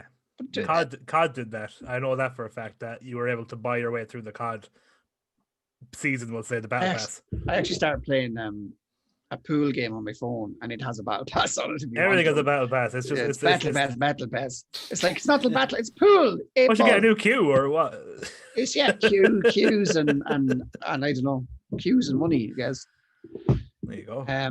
But it is a good base to make money off if they want to make money, and they need content as well. Again, you're a pirate. How much can you do? Suppose they're going to do storylines and try and mix it up again and keep people in it, because that's what you want is people signing in every day, don't you? That's what their main purpose is. The game's still surviving anyway. Yeah, but Yeah, but like the game that you, Jesus, I'm losing my mind here. Oh Jesus, the one with the planets. You can go. No Man's go to Sky. any No Man's planet. Sky. I No downloaded Man's that this Sky. weekend. Like it gives out free expansions like so often. Like that's what I think games should be doing, rather than this like battle pass you have. That game is a treasure. Pay €20. Like yeah, and See, I the thing feel is, that more games should be like that.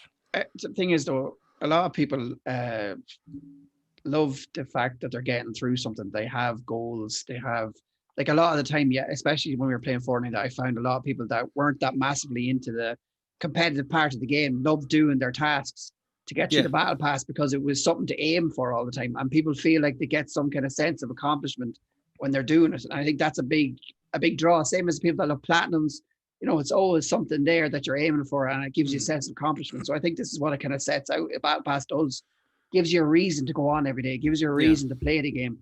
I think that's another. I know it's paid for it, but it's kind of like giving you some content to keep you there. But if you're paying for it and they're updating it with, you know, a new part of the map or changes to the map, I think even with Fortnite, even small changes on the map, people are like, oh, look, they've added this or they've added that. And that seems to be the buzz every season. Yeah. Even now, they're still, like, there was a new seasons announced, and you still see people going hyping about it. They're still a new season, because they're mad to see what it is, mad to put it down then after. But still, they're like, oh yeah, I can't wait. And it's true. I agree. I do think, like, when I was playing Fortnite flat out, it was a free game, yes, but the developers put serious money or serious effort into that game, and they did, like, and they do.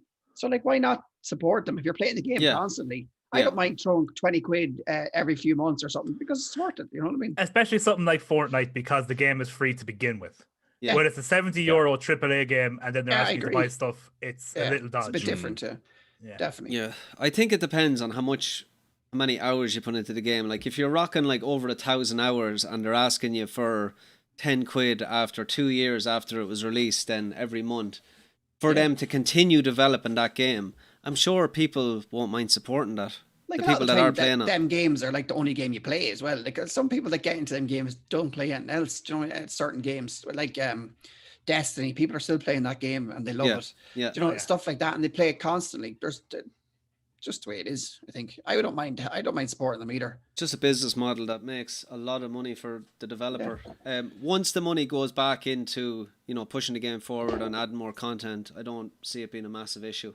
No. No Man's Sky, I think, is a special one that I'm gonna try that this weekend. It's very, very good. Very, very good. Amazing game. You can probably pick it up for very cheap as well. Pick it up for free on the Game Pass. Oh, there you go. It's like €30 on the PlayStation. I think that's what I got it for. Oh yeah, you have PlayStation, yeah. Yeah, I got it on PlayStation, €30. Very good. Not without its issues, but still very good. So the next piece of news, guys, is 393 million for Genshin Impact on mobile alone. The gacha game that many have called a Breath of the Wild clone has been raking in the dough. Another Breath of the Wild. Yeah, another one. Yeah. And that's without counting in the money it made on PC and PS4. It is a staggering amount and brings forth the question of whether this pay to obtain chances of getting certain characters or items is ethically right. As if a game can rope in this much money, other publishers and developers may follow suit. I mean, gambling again. We've known this about mobile gaming though for a long time, haven't we? It's the biggest form of game in the world now. Well, Aiden, it's unfortunate that Aiden isn't here this week, because last time Aiden was on, he was actually talking about this game and he said he was playing it. And Aiden said that it was, in his sense, in his own opinion, that he felt like he was able to earn in-game the currency or whatever to get these chances, to buy these things, to get the chances for these things. He felt like it was fair. Now, I haven't played it. I'm just going on what Aiden was saying, whatever last time he was on the podcast. He was actually talking about this game and the fact that he was actually playing it a lot. Yeah. I feel like these games, they kind of give just enough where a person could turn around and say, oh, I'll just put in €5 this week. I think it's the same with FIFA Ultimate Team. It's like, oh, I'll just throw a tenner at this. I'll just throw a $5 at this week. And I think that's where the money comes from. Like, I mean, as we said before, digital money is a lot easier to spend than cash too. Oh yeah. Again, just look at a pub. Go to a pub back in the day. Remember pubs? Card. We use the card. The money will go like that because you feel like you have Especially unlimited you're money. pissed. Yeah, exactly. I don't need money in my pocket. That's for tomorrow. Give me four vodkas. Everybody's getting one. Pat, you were going to say something? Definitely one thing that has to be taken into consideration is that most of these games, when you start off, they sort of incentivize that when you play, you get all this stuff so that you're making good progress. But the further you get on, as usual in any game, the progress starts to slow down. And then that's probably when people are going to start going, I really want that one character, but I don't have enough points. So I might throw in a few extra, bits of money. Yeah. Is this a free to play game? It's free to play, yeah. Yeah. But like it's luck of the draw. You could either get this character that you want, or you could be pulling for weeks until you get them. I kind of want to change this podcast now. We're going to change this into a meeting about how do we make a subscription-based model game. Come on, guys. Subscription-based podcast. You need to pay for every 10 minutes. It's a season pass throughout the podcast. Pat, can I ask you, because I don't know too much about the game, would these characters be naked? Pat, would they be naked? Come on now. The more money you pay, the more naked they are. Nuthouse says bye. You're a liar, Nuthouse. But would they be glorified skin changes, or do these characters have better perks or better? These characters would have better perks. I've played Honkai Impact, which is by the same developer, and basically you play through the game, you get your currency, and then you pay to try and unlock these characters. But you might not get the best characters. You might be stuck with like low ranking characters of it that way. It's that irks me a little bit, but I know it's a free to play game and stuff like that. But when it starts getting into actual gameplay of the game, and the more money you put into it, and again, I'm a man who used to buy FIFA points. I don't anymore, so I'm a hypocrite. But now that I'm thinking about it, it's like that does kind of like, I don't like that as much as maybe just buying a cosmetic, or you know what I mean. Yeah, but see, the thing that irks me about this a bit is that if it's just the one character you're looking for and you keep on missing that chance to get that one character, I feel like there should be an option there that like you pay money just to get that character rather than wasting loads of money on it. But then you wouldn't keep giving them money to get your character. Yeah, I know it's a difficult thing to balance, but at the same time, like I think what you're telling them is stop making this much money and give us a fair chance. Exactly. It's not going to happen. Why would they do that when they're making, what is it, 393 million? They don't care what you think. On mobile alone. And this game isn't only on mobile, by the way. Yeah, at the end of the day, it's a business. And sometimes gamers can feel like, and it can be fair because we're purchasing, but sometimes we can feel like the business model should be the way we want it to be, even though we're giving them money anyway. There is workarounds though, I think. Like there's one mobile game I play called Mobile Legends. And basically when you're summoning characters, you have like a wish list so that you can put certain characters in, and that makes them more likely to appear. And it works more often than not. And I feel like something like that, I'm not sure if it's in Genshin Impact, but if it was put in it, then you have a higher likelihood of getting that said character. And I think that's a good way about going about it to a certain extent. It's work away, Patty. But I was just saying, if you pay attention, like I'm paying attention to the gaming community the last, I don't know, forever, I suppose. All gamers seem to have in their head that everyone that develops a game are gamers, and they're not. No. They're business people. And I think a lot of people forget that. And they're like, why are they being like this to us? Why are they doing this? How dare they try and get our money? But that's what they're there for. They create something for you to play. They create a form of entertainment. And they're there to make money. They're entrepreneurs. They're like, a lot of the time, they're massive. I'm not saying that the coders and everyone are not gamers, but I'm saying the main top people are there to create money, create wealth, and to get people paid. Do you know what kind of way? Yeah. No, I completely understand that, and I get that. But there is also the argument that like there is a little bit of integrity involved, because technically every game could have an aspect like this, and they don't. Yeah. And every game could shoehorn in something like this. Yeah, but a lot of games just don't, because they probably are gamers, or they're people who just respect their fan base, and that's why these games are loved. And I get it. They're not trying to be loved. They're trying to make money. But all I'm saying is that it's not like whatever. It's kind of like but see, for that game there, it's made, what did you say, 300 and Nearly 400 million, we'll say. But there must be a reason for it. Just It's not just 400, because of the base model. It's because it's a Addiction good as game. well. But Yeah. it's a good game as well. But you it know what I also, but you know, there is a lot to be said about gaming addiction and people who like will just keep giving money because they want that one character. Like that is also an aspect. Yeah. FIFA as well. Kids spending Gaming aware instead of gamble aware. Kids taking their parents' credit cards and spending 10 grand. Yeah, we've seen a couple of there's people in saying that in the group. Poor people. Someone used it. That's horrible. It's hide my credit cards.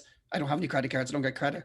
It's not just people who are enjoying the game giving it money. It's they don't care who gives it money, and they don't care if you've got a gambling addiction. They don't care if you're a 5-year-old kid. They don't care. I think that's where integrity comes into it.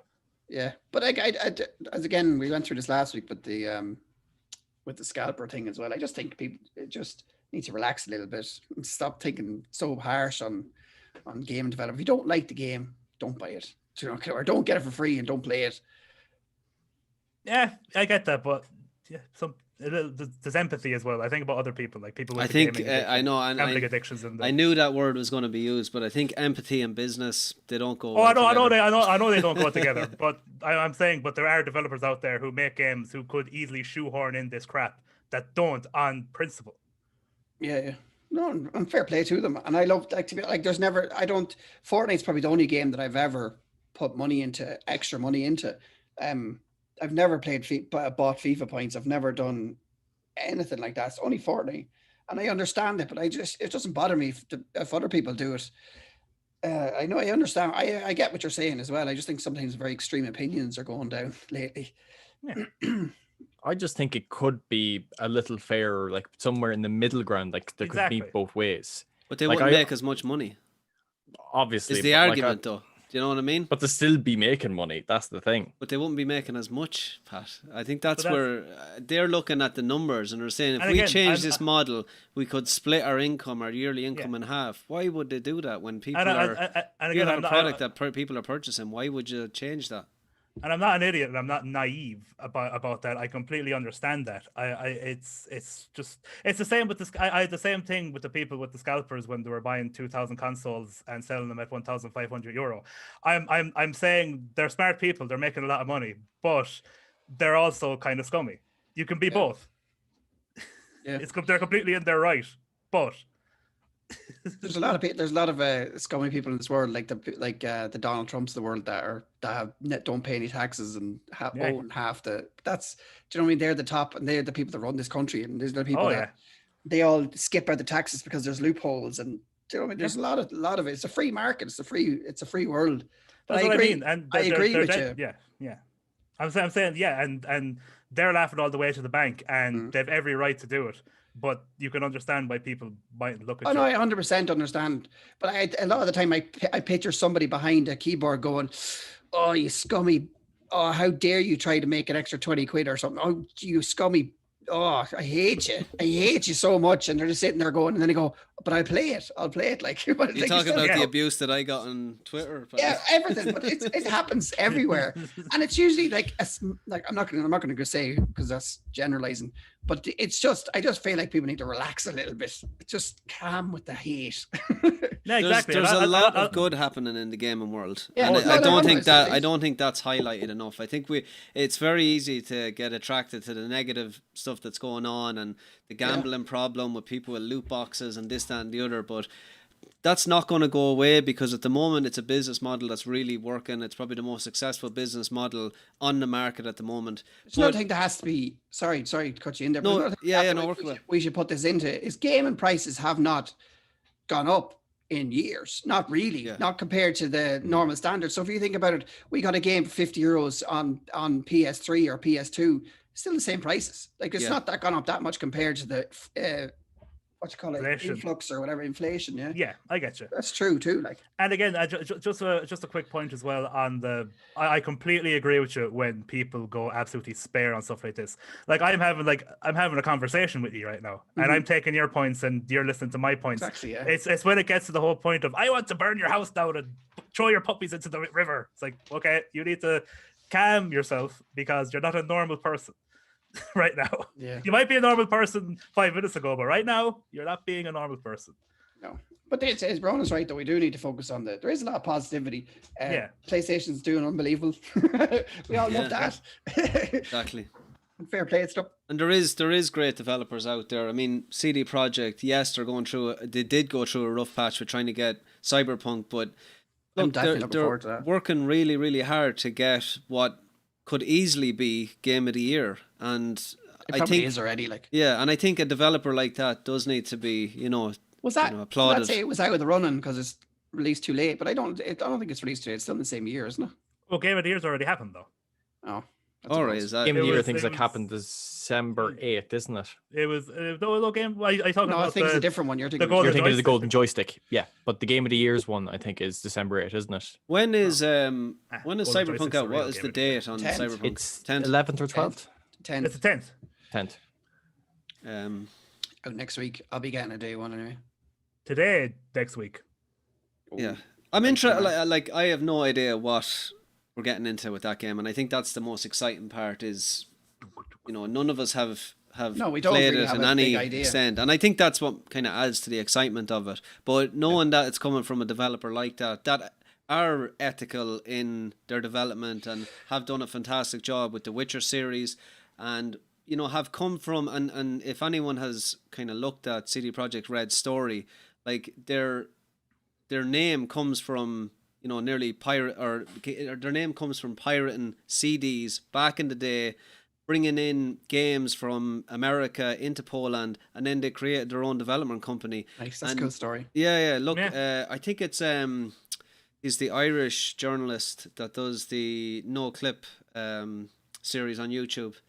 All right, no, I don't know his name. John, you might remember him, no?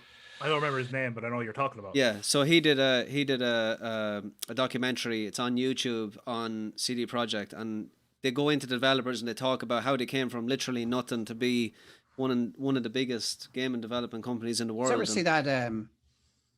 Just when we were talking about all this stuff, do you ever see the film Founder? The Founder. Oh. No, I can't say. It's about how McDonald's was set up. Okay. Brilliant, very brilliant film. But it's when you're saying ethical and stuff like that, the two boys that originally brought up that made McDonald's were like that. They were nice guys. They had to do everything the right way. And then your man comes out of nowhere and he starts trying to sell it all over the country. Yeah. And eventually he takes their business gives them nothing. And I mean, that's what they say though. The best business people are sociopaths. Yeah. They 100%. It's about business. It's not about your feelings. I understand that. That's why they make so much money. He was supposed to give them like what was it? He was supposed to give them like 1% of future royalties or something, and he didn't give it to them, and it's supposed to be worth like billions. Oh yeah, McDonald's, sure, yeah. Yeah, it's mad. But the nice guys finish last, unfortunately, a lot of the time. Oh yeah. Guys, we have another trailer. Our last and final trailer of the podcast. It is Medal of Honor Above and Beyond. It is a Medal of Honor VR game. It looks quite interesting. We'll check it out and let us know what you think in the comments.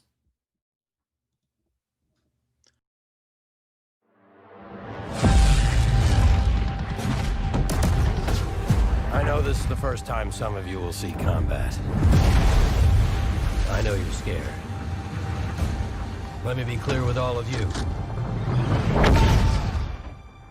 I'm scared too.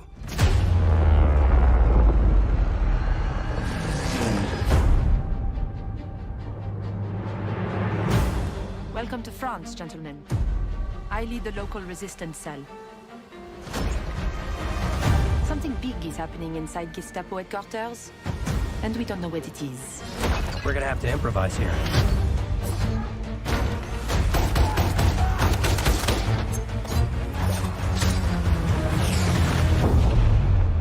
Members of the Resistance are perhaps the bravest people fighting in this war. But you really should stop. There is no future in it. Sorry to interrupt, Lieutenant.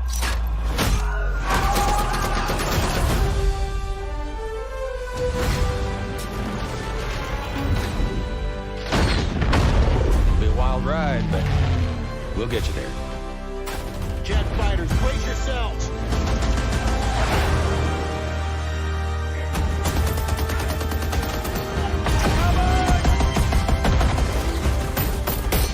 said.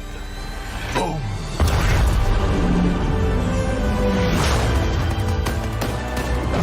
There are things as people I'm willing to sacrifice myself for.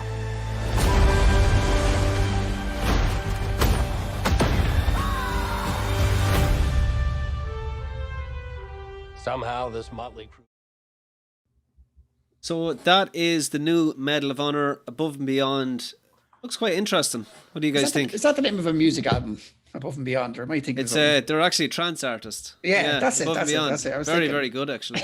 Yeah, somewhere it comes out of nowhere. I'm just going to start dancing now. It looks interesting. Again, I don't have VR, so probably won't be playing it. But I love Medal of Honor games. I did love the old ones anyway. Yeah, Frontline. We were talking about. I'm happy to see Medal of Honor back because like Medal of Honor is the game that got me into first person shooters. But I'm sad that it's only VR. But I hope somehow it does eventually come out of VR to a certain extent, maybe, because I really do want to play it. But what we see from it, it actually looks very good in VR. Looks like a lot of fun. Yeah. The I wonder is like 3D never really took off. I wonder is VR going to take off or is it going to fall back into the? I mean, I know it hasn't taken off yet, but it's been around for a while now. Yeah, you know what I mean? Definitely has a novelty. I think people it's supposed to be enjoy it. Augmented reality is supposed to be the next media wave or whatever, taking over from phones and stuff. So it's hard to know. That's the real Terminator cyberpunk stuff when that starts happening. Like I can imagine putting on a pair of glasses and like it coming up the name of a shop when you walk past a shop in real life and being like, oh, and seeing all the stats and stuff, and like I could see it, like I know this. Isn't it like the Ready Player One Google glasses or something? Isn't it the glasses or something? And the stuff reading on that'd be class. Yeah. Google Imagine glass, if you cracked one of those glasses. All that money down the drain. Just same as like cracking an iPhone screen, like 400 or 500 green just for the screen. Obviously, I think you can still get away with your phone cracked. I get away with mine cracked, and mine's awfully cracked. But like with glasses, if it was that, like it would be disaster because like your vision would always be like that. Then when you're wearing them, just put the chip into my eye. There we go. And then I'll be That'll be the next thing as well. Is John's online. Sign me up. I can't hide. That'd be worse thing. Turn this off. Yeah, like freaking. John has woke up at 4:00 in the afternoon. Get up, John. It's in your freaking brain. You're playing, instead of being in VR, it's tricking your brain into actually seeing it. Imagine being stuck in that. Let me out. Get me out. Ready Player One's actually pretty good. I like that one. Yeah, that's very good. Actually, very, very good. And I have the book and I haven't read it because I got it for free. Yeah, the book is brilliant. The movie's good as well. It's on Netflix now at the moment if you do want to check it out. Yeah, guys, we are going to go on to Topic of the Week, and the Topic of the Week is a really, really good one. It's the best boss fights. So we're going to go and do a bit of a round table here. We can pick and choose what our favorite boss battles are, and we also have some community comments in as well. Pat, let's go round table. What's one of your favorite boss fights in a video game? Definitely the one that always comes first to mind is from Ratchet and Clank for PS2, which was Chairman Drek. Because at that point, like, he's a very hard boss just in general to beat, like ridiculously hard. And thankfully, I was an arrogant enough child that like I kept going at it till I bet him. But up until that point, the game had just been getting hard, and like it was a good challenge. But like Drek took it to another level. But it also helps that like as a character, he was like interesting because at first you think he's destroying all these planets and taking parts off it to build a new homeworld for his people because his last homeworld was polluted. But then you find out that he's just been doing it for money, which we were just talking about earlier. And he's going to make this beautiful planet, sell off the land to people, and then pollute it again and do the same thing over and over again just to rake in the dough. And it was definitely an interesting message to have for children. But it's just always stood out to me, especially with just how long it took to beat him and then how satisfying it was to finally beat him at the end. So as someone that hasn't or can't even remember fighting that boss, is it a case that it's, what is interesting about the mechanics of the boss battle, or is it just a case that it's kind of jump on his head until he's dead, or is there some nice mechanics that's happening throughout? You know Ratchet and Clank, you have your big guns to blow up loads of stuff, and this is basically it. But I think what makes this so much more challenging compared to any other boss fight in any other Ratchet and Clank game is the fact that you only have at max 5 health points if you go around and get them all. And it's definitely interesting because he has his phases. You have one phase where like he's mainly just firing missiles at you, and then he's firing lasers, and it escalates slowly as like to 3 phases. And it's just it's so good. It's so very good, and it's why I was so disappointed when I played the remake of Ratchet and Clank on PS4 that he's not even a boss fight in it, and it does make a complete idiot in it, and it's so painful to watch. So it is. The one thing I really hate about that game and for the PS4 and Ratchet and Clank is just they completely destroyed the original story, so to do, and I'm upset thinking about that now, so I'm just going to stop. That's okay. Yeah. John, I bet. boss fight. Are we, can I ask can I get the rules clear here, folks, first? Are we doing like one and then we'll keep going around? Or... Yeah, we'll have a bit of a round table discussion, okay, then we'll look at the community favourite boss fights as well. Well, one of my favourite boss fights, and I'm assuming at least one game in this series is probably going to come up for you as well, Ronan, but I'm going to go with Dark Souls 3, and I'm going to go with Slave Knight Gale. Nice. The final boss of the last DLC. And if you played Dark Souls 3, and Dark Souls 3 is like an homage to Dark Souls 1. They almost completely ignore Dark Souls 2, but there is a few references in there to Dark Souls 2. They don't completely leave it out. If you don't, people don't know at home, Dark Souls 2 was not made by Miyazaki. It was made by a separate team, and I don't mind Dark Souls 2. A lot of people dislike it because it's a bit fight a guy in armor. All the bosses are dudes in armor and stuff like that, and people didn't like stuff about it. I actually don't mind it at all. Anyway, that's not. I really like Dark Souls 2. Yes, I don't mind it either. It's my least favorite Dark Souls game. It's my least favorite Soulsborne game, but that's like it's still a really, really good game. I just rate all the other games over it. But Dark Souls 3, Slave Knight Gale. I'm gonna. Oh, sorry. Go on. Sorry. It's basically like the final. The game is called Dark Souls, and you're fighting Slave Knight Gale for the Dark Soul. You're fighting him. He's consumed the Dark Soul inside of him by going back to the land of the furtive pygmies. Again, this is probably like jargon to a lot of you. And he's, after consuming them, literally eating them, so he can consume them for their Dark Soul. And the Dark Soul is now in his blood. And he's basically gone mental. He's gone consumed by the Abyss, much like another boss that might come up later. I'll be mentioning him next. Yes, yeah, exactly. That's why I'll leave it for now. But the cinematography in that fight is unbelievable because it's that was what I was saying. Like, I don't think there's going to be a Dark Souls 4. There might be, but they pretty much finished Dark Souls. If you know, if you watch all the lore videos and you know about Vachavidia and you know what's actually happening, because a lot of the story is hidden, but they kind of wrap up the whole Dark Souls thing at the end of Dark Souls 3, and it's like there's lightning falling from the sky. It's this guy, you're fighting in a big open wasteland.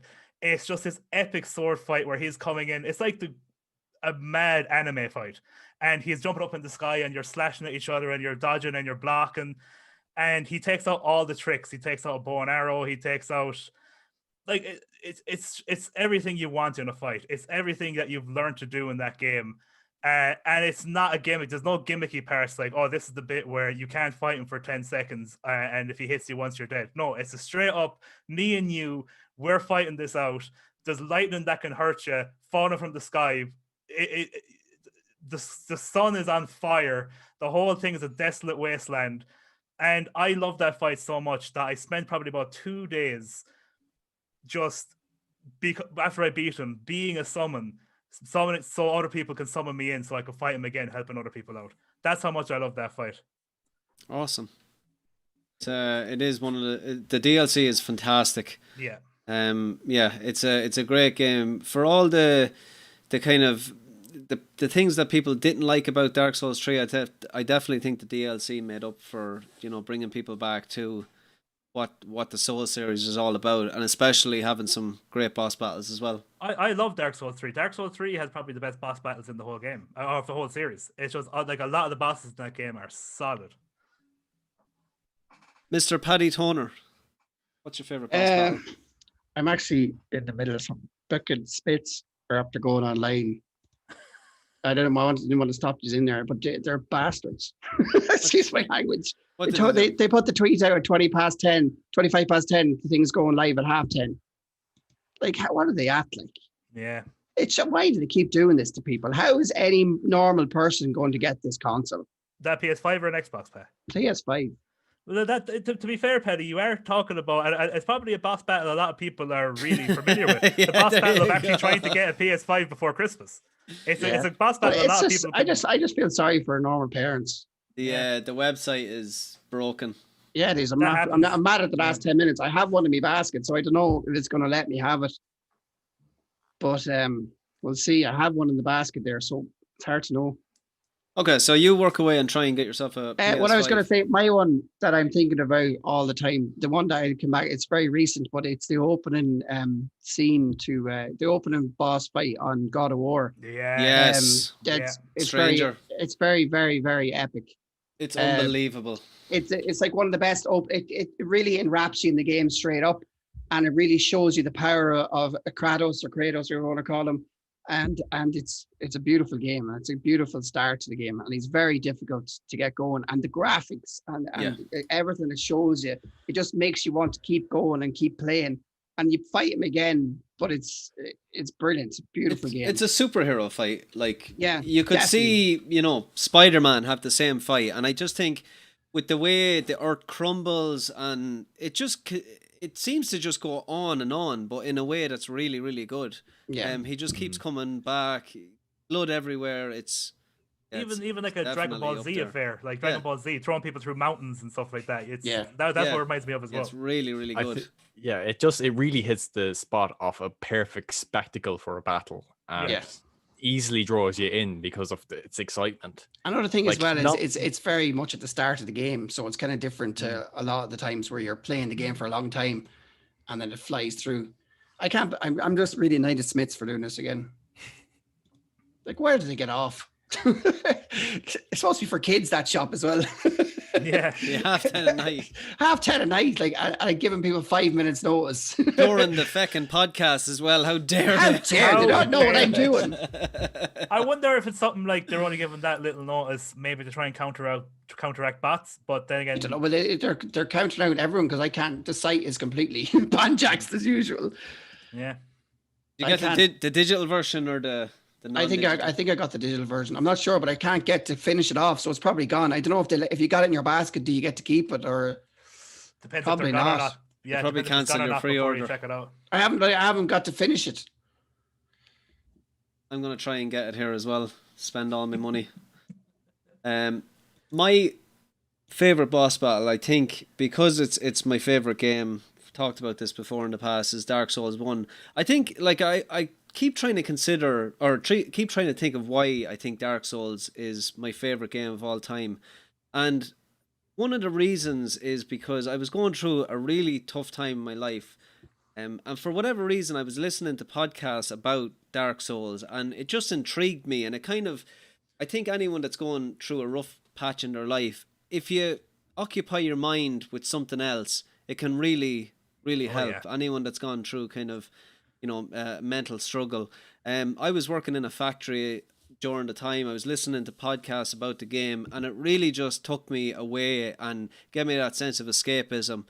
And one of the stories within Dark Souls 1 that just intrigued me was the story of Artorias, the legend of Artorias. Artorias was one of the knights of Gwen. Gwen is kind of like the king. He's the final boss for anyone that doesn't know. And he had literally means sunlight in Welsh, and there's a load of Welsh in that game. Yeah.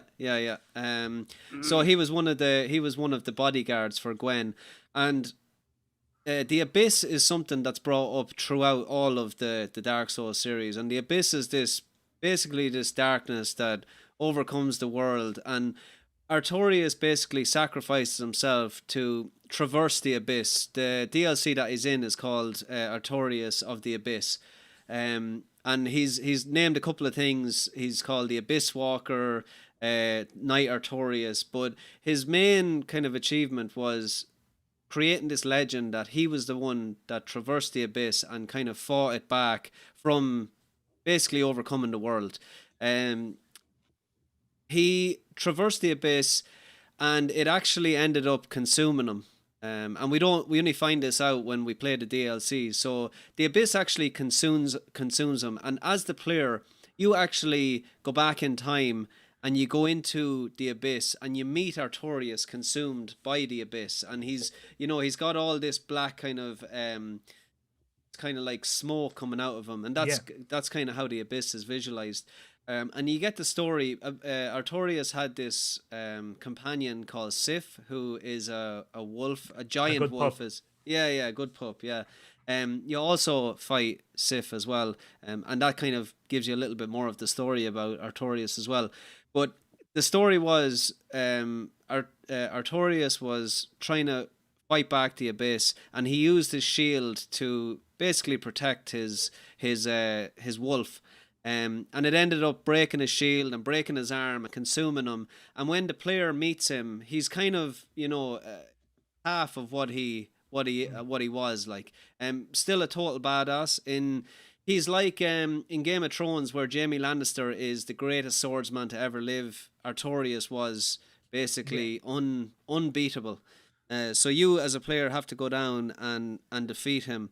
And you release him from the abyss, and it actually ends up that you are the person that fights back the abyss. And what you do is you keep Artorias' legend. You basically, you allow the legend to live on, even though it's you as the player that is the legend kind of when it comes to the end of it. I just thought the boss battle itself, when you first meet him, you walk into this, it's like an arena. It's like a gladiator arena. And just the way he moves, the way you actually see his arm is kind of hanging down where the shield has been broken, and he is just a total badass. He's very difficult to defeat. He's not impossible. Like, I wouldn't put him as one of the most impossible boss battles ever, but it's just his movement, because it's and we talked about earlier on when you talked about Dark Souls 2 being just about other people in armor, and personally I think that's where the best boss battles happen. And the reason why I like that is because, similar to the reason why I like all the boss battles in Sekiro, it is that man versus man, and it is that trying to outthink him. And Artorias, I think, was the start of a boss battle like that, where you were trying to outthink him, and he has such a diverse moveset that you're always trying to figure him out, and next minute he'll do like this massive leap in the air, and he'll flip and he'll smash the ground. And he's just, to me, he's a boss that will kind of live on in my memory, and definitely my favorite boss of all time. His armor design, the way he moves, his legend, his story, and he's very heavily based off of Guts in Berserk. Berserk. His Berserk armor is, and the fact that he has the big massive sword, and Miyazaki will tell that a lot of characters from Dark Souls are not based, but like are inspired by characters from Berserk. Like the Onion Knight, there's a freaking character in Berserk who wears that rounded armor. So that's very cool. Similar to him. So that would definitely be one of my favorite boss battles. I was just so engrossed in the game at the time, and I think that's why I have so much love for Dark Souls. It allowed me to escape a difficult time in my life. So I think that's the reason why I kind of. I think we all can understand that. I think we can. I think that's why I hold that game so high. There's some great bosses in Tarkov too. There is, that would have been the next. We'll get around to that. Pat, we'll go back to you. Well, I'd like to talk about a Soulsborne game. Might leave it for later and try and vary things up a bit. But I'll go for Colonel Radek from Killzone 2. Nice choice, dude. Like, Killzone 2 is probably the most modern shooter that I have enjoyed exceptionally. Like it's probably one of my favorite first-person shooters. Its sort of grounded, heavy feel is amazing. But when you get to the Radek fight, when you're first climbing the stairs, tipping away at the last few Helghast, and you get in there, and he throws literally everything at you, and it's so intense. Like, I remember playing on the hardest difficulty, and I probably played it for about 2 weeks before I eventually beat him. It was just so hard to get him, like, especially when it gets to the end, where it's just you and him, and he's using that sort of invisibility, and he just gets up to you way too quickly and like either stabs you or shoots you with a shotgun. But it's just so intense. It's one of the few boss fights in a first-person shooter game that I vividly remember. In fact, I can't really list off any other like boss fights in first-person shooters if you were to ask me. It just stands out as so memorable. And like even throughout the game, like Radek kills the main character that you were in the previous game. It cements him as a threat, and he is vicious in the game, so he is. So he was just portrayed well, and they delivered with an incredible fight, especially on hard difficulty, it's insane. It's one of the hardest fights I've ever had. But maybe I was slow when I was playing. But yeah, just I love the fact that you bring up Killzone, Pat, because I honestly think that that's a very unappreciated game, especially 1 and 2. I think are absolutely fantastic games. Their atmosphere, the enemies that they built, I really did enjoy Killzone 1 and 2. I think the first one has aged with its mechanics. Yeah. Its mechanics are are not very fun to play with. But yeah, like I remember playing the original Killzone, and that's when I saw Killzone 2, I was like, wow, I remember playing that game long ago and really enjoying it. But like Killzone 2 is another beast altogether. It's such a great game, and it has such a great ending with that boss fight. John? I was mulling up. Ways. Oh no, Pat. What's wrong? No. It's still, it won't be It says he's trying to get his PS5. It says here the following items are out of stock for me, sadly. I had one on bloody checkout, so I don't know if it's going to let me keep it. I have it as well here. Oh, do you? The old checkout box is grayed out. No. But mine was green. Green! If we get back into the site. Sorry, John. No, you're fine. Now, listen, I understand trying to freaking secure that thing. It's a boss freaking battle in itself. I was mulling over. It's going to be a Metal Gear Solid boss, but I was trying to think which one it is, and there's a few. There's a few I could pick between. Do I go for gameplay? Do I go for emotion? Do I go for what do I go for? And I think I'm actually going to go, because when you realize the story and you realize everything, I said in the chat earlier that I might talk about the end. A great boss fight, great mechanics, but brilliant. I'm actually going to go with, again, Metal Gear Solid 3. My favorite one by a country mile. Is the boss, the last fight in that game, because when you know the story and you know everything that's happening, it's such an emotional fight. It's basically student versus teacher. Basically, boss has been working secretly. You think she's working for the Russians, but she's actually been working for the Americans all along, but they need to kill her to stop a Cold War from happening, because she was responsible for a nuke going off, would say in the prologue, and your government are basically like, you have to kill her, even though you now found out that she actually wasn't the bad guy at all. She was an undercover agent that the government is basically getting you to kill. They're basically getting you to cover up their dirty work. And she is like, I know you have to kill me. So let's get at it. I'm not going to let you kill me, but come at me. And you fight her in this open white flowered field, poppy field or something. Exactly, gorgeous. And the boss fight itself, I remember my first time doing it, I basically hid the poppy field, had like the thermals on or something on, and I just hid with the sniper rifle the whole time, picking her off, running off. And so not really like, not like a CQC, not the whole thing they envisioned. I did it completely cheese scummy, going around and hiding and be like, pooh! Somewhere else and hiding. Isn't there a Bloodborne boss that you fight in a similar field to to that.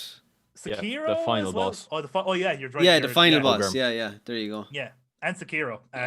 You fight the first and final boss in a field of white flowers. But yeah, it's just that boss is that was literally boss. The boss called boss. It's just it's Snake is so depressed killing her. Like especially when you know the story and you know everything that's happening, and then the revelations that happen afterwards.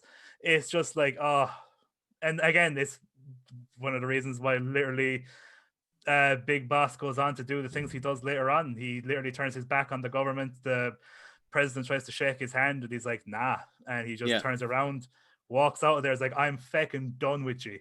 And then, Outer Haven tries to, militarize his own army to, he basically says, government, go start off. I'm doing my own thing now. Great. It's just a great boss fight, an emotional moment, and that game has so many double crosses in that you really are scratching your head by the end of it. It's like, Ocelot, I'm working for them. No, I've been working for them. I've been working for them the whole time. Ocelot, you're working for everybody. Come on, you got your fingers in every pie. Paddy. The PlayStation 5 pre-orders are my next boss. They're a bunch of bastards. I suppose Tarkov is probably my next one as well. It probably is yours, Rowan, as well. Yeah, we'll talk about that. All them bosses in Tarkov really feel like they are completely above every player on the servers. And every time you come up against them, you have to have your wits about you. It doesn't matter which one it is; they'll latch onto you, and you have to get your skills and everything up to match them, and you have to outsmart them. And I don't think I've ever seen Sturman. There's actually bosses that I've never seen. Either he kills me from across the map with a sniper rifle, there's only 5, or and I've still played thousands of hours and never seen them. I've never seen Sturman, 100%. Never seen him. I've seen him, but he's definitely killed me as well a lot, very quickly. This is so annoying. This bloody. Just speaking of Tarkov bosses, so is it Lupo has a snowball challenge where? Okay. Have you heard about this? No. No. Okay, it's very, very interesting and super difficult. So you spawn in as your PMC, as a hatchling, and basically you have to kill every boss, and the only items that you can use are the ones that you pick up in each raid, and you cannot die. Nice. That's a tough one. Could you do it? Pestily uploaded a video yesterday saying Pestely's a god. Moments from success. He goes through every single boss. Okay. He gets to Killer. Oh, Killer. And Killer gets him. Of course it's Killer. And he's the last boss. It was unbelievable. Like, but it kind of I love the challenge because it kind of changes the way you play the game. You are just going in and trying to find a boss and get out, and that video is really good. It's only 20 minutes long, but it has like the ticks beside each of the bosses, and he goes in and he gets Sherman. Yeah. Sturman. And then Aiken Sturgeon from Gallurgan. Yeah, he moves through some of the bosses. He gets with a kind of a sniper rifle from miles away. Doesn't even know he kills them, and he jumps out of the map. He's like, "Oh, we got," and it ticks off. And then he's like, "Okay, the last boss." And a funny thing that happens is he breaks his arm in the first raid, and he cannot find a splint. So he goes through every raid with a broken arm. And he gets to Killa, who is my favorite boss in the game. I think he's brilliant. I think with Killa, it's such a strange atmosphere when you go into interchange and you don't hear ping. You get the feeling that he's around, like you just feel it in the air, and you come across him. He starts shouting in your face, and you're dead within seconds. But killing him, there's just a massive sense of achievement because you get, arguably the best armor in the game, the best helmet in the game, and there's just a great achievement for killing him. And plus, he looks very, very cool and so suited to the map itself. I love the bosses on Tarkov, even though I haven't seen them all. I don't think I've ever seen what was the one that you said, John? Oh, Sturman. I've never seen him. I've only ever seen his name come up after he's sniped me from across the map. Is he the one on Woods, yeah? Yeah. Yeah, no, I've never seen him. He's a lone wolf, isn't he? He doesn't go around with a posse. No, he does. Oh, he has does. a a posse, posse. yeah. And they all hide. They all hide in bushes and stuff. They're usually around lumber.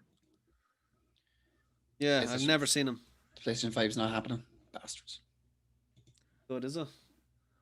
I had one in, but it's just saying now, it's not letting me get that far. Even though I put the address in, I clicked the button, everything, and then nope. Shit I itself. have pre-ordering green home delivery, but not allowing me to click home delivery or pre-order. What a bunch of. I don't know. I think if you get something in the basket and the thing's going down, you should be allowed to keep it in the basket. Do you know what I mean? Put the lotion in the basket. No. Put the lotion in the goddamn basket. What kind of bosses would you like to see in a video game? Big hairy clown. Because I've never seen that before, Paddy. Would that be you? Yeah, exactly. Hey, you know what? I'll give you that one, Paddy. I'll give you that one. I do That's have pretty to good. say that every boss in Shadow of the Colossus needs to get a mention because that's true. Very, very good. Ahead of their time when it was first released, and very memorable. And the fact that you're climbing up and finding the weak spot, I think is really cool. Yeah. Any last ones you want to get in there, guys, before we go through the community favorite bosses? I'd like to mention the first hunter, Germ from Bloodborne. Yes. Easily my favorite boss in the whole game. Everything just seems to come together so beautifully for it. Like when you go up to him, it has just so nice visuals and cinematography just before you go into it. This is a man that's been in a wheelchair this whole time, and when he gets up, you know business is about to go down. Yeah. But then the funny thing is that the music that plays, it's not getting you pumped. It's more of like a sad symphony of what's going down, and it's beautiful and it works so well. And with that, like we were talking about, like the field, like with the flowers and everything there. Yeah. And then when you're looking around, you see all these gravestones, and this is all the hunters that have come before you. It's all just, it really just works so well. The music is, and then now that you mention it, it's really, really brilliant. Striking. Mm-hmm. And then there's the actual, boss fight itself. He's very hard. He's so hard. Tough. He rips. Just learning his mechanics, and it brought me to the point where once I beat him, I was like, I feel comfortable with this game. I feel like I can take on everyone, which of course wasn't true when you start the Chalice dungeons and get to the Defiled dungeons, but that's a story for another time.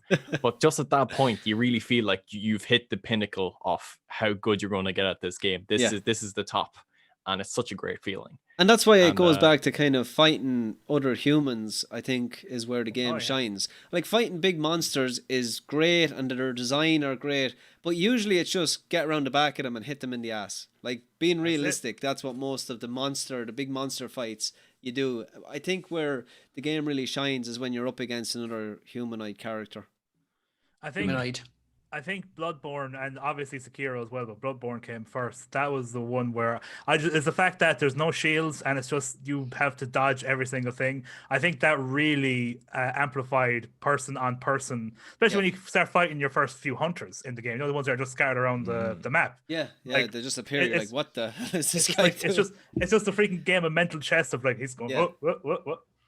I'm going to point What's in the name? Oh, so walk away, Pat. What's the name of the fella in Bloodborne? You know, when you're doing the Ellen the Crow, the final mission for her, the hunter that you face in the chapel. Oh, I can't think of his name, but he's got such a massive health pool. He's such an absolute... And he has that, the sort of the vanishing quick step sort of thing. Yeah, I can't think of his name. He's the hardest hunter by miles. Yeah, not the guy who you get the sword off, is it? Which sword? I honestly you get can't like remember. a really, a very good sword in Bloodborne. Let me just try and check what the. You're probably right, because I think I've only actually fought that guy once, because you need to take the Crow woman's sword to the Ludwig. Very end. Yeah. Ludwig? No, God, no. It's not him. We're talking about Hunt. He's a hunter, Ronan. Just so he's like a hunter. He's the last. The Crow woman. Yeah. It's her last thing. It's the last part of her storyline. You have to fight this hunter in the chapel, with Vicar Amelia's chapel, isn't it? Bloody Crow of Canehurst, Ellen the Crow. Bloody Crow of Canehurst. Canehurst. Oh, that's up there. Canehurst Castle. Yikes. So many good battles there. Damn it! Every time I think about this game, I want to play it. I'm gonna really throw while you're googling that, Ro. I'm gonna quickly throw in a mention as well. I just popped into my head. I don't know if you'd necessarily call him a boss fight, but he's one of the kind of the boss characters. I think one of the most memorable ones for me is probably I can't think of his name. The big, massive, scary dude from the original Outlast. The big, chunky lad who basically chases the you fella around chases you from basically the start of the game till the end of the game. He scared the bejesus out of me. Outlast is by far the scariest game I've ever played. The original Outlast is terrifying. And he basically, anytime he showed up, it was just a completely different mood. It was like, okay, I'm avoiding these little dudes, okay, blah blah blah, and then you see him coming, and it's just like, oh, I'm pooping again. This is scary. It was just, and the fact that he was a one-hit kill on you. I suppose you could also throw in maybe the Baker family from Resident Evil 7 of the same idea. That's just that whole kind of first-person scariness. But the only thing about Resident Evil 7 is that you could fight back. Outlast had that thing of you had to run and hide. But yeah, I just thought of him and I was like, he was definitely someone that came into my memory. Maybe also the weird Spider Woman from the first Evil Within, because she was terrifying. That game is unbelievable. I love the Evil Within. But actually, I wouldn't mind playing that again. Yeah, same. It's a fantastic game. Very good game. It's the Bloody Crow of Canehurst. Seems to be a partner to the Crow lady. Okay. Caw! He's ridiculous. He's got a massive health pool. Yeah, and he's got like what's the sword? The blood sword. Yeah. Sorry, not when you start losing your health. It's like the katana where you can put the blood into it. That's him. So the bloody Crow of Canehurst. Yeah, he's probably the hardest hunter in the whole game. Yeah, people are saying here on the forums that he's super overpowered. I only bet him once because I've only ever brought her story conclusion. Because once you've done it once, you're like, okay, I've done it now. But oh man, there's like so many boss fights that's rattling around my head. Yeah, same as that. So many good ones. But I think definitely in recent time, I think Paddy kind of said the one that kind of really appealed to me when I fought him, and that was the Stranger in God of War. I think anyone that hasn't played that game, just play. And playing up to that point and not playing further is ridiculous, even though I've done it because I'm an idiot. But I did play up to the Stranger, and it actually blew my mind. Did you not play anymore? No. It is something that I'm going to play over the Christmas on my PS5.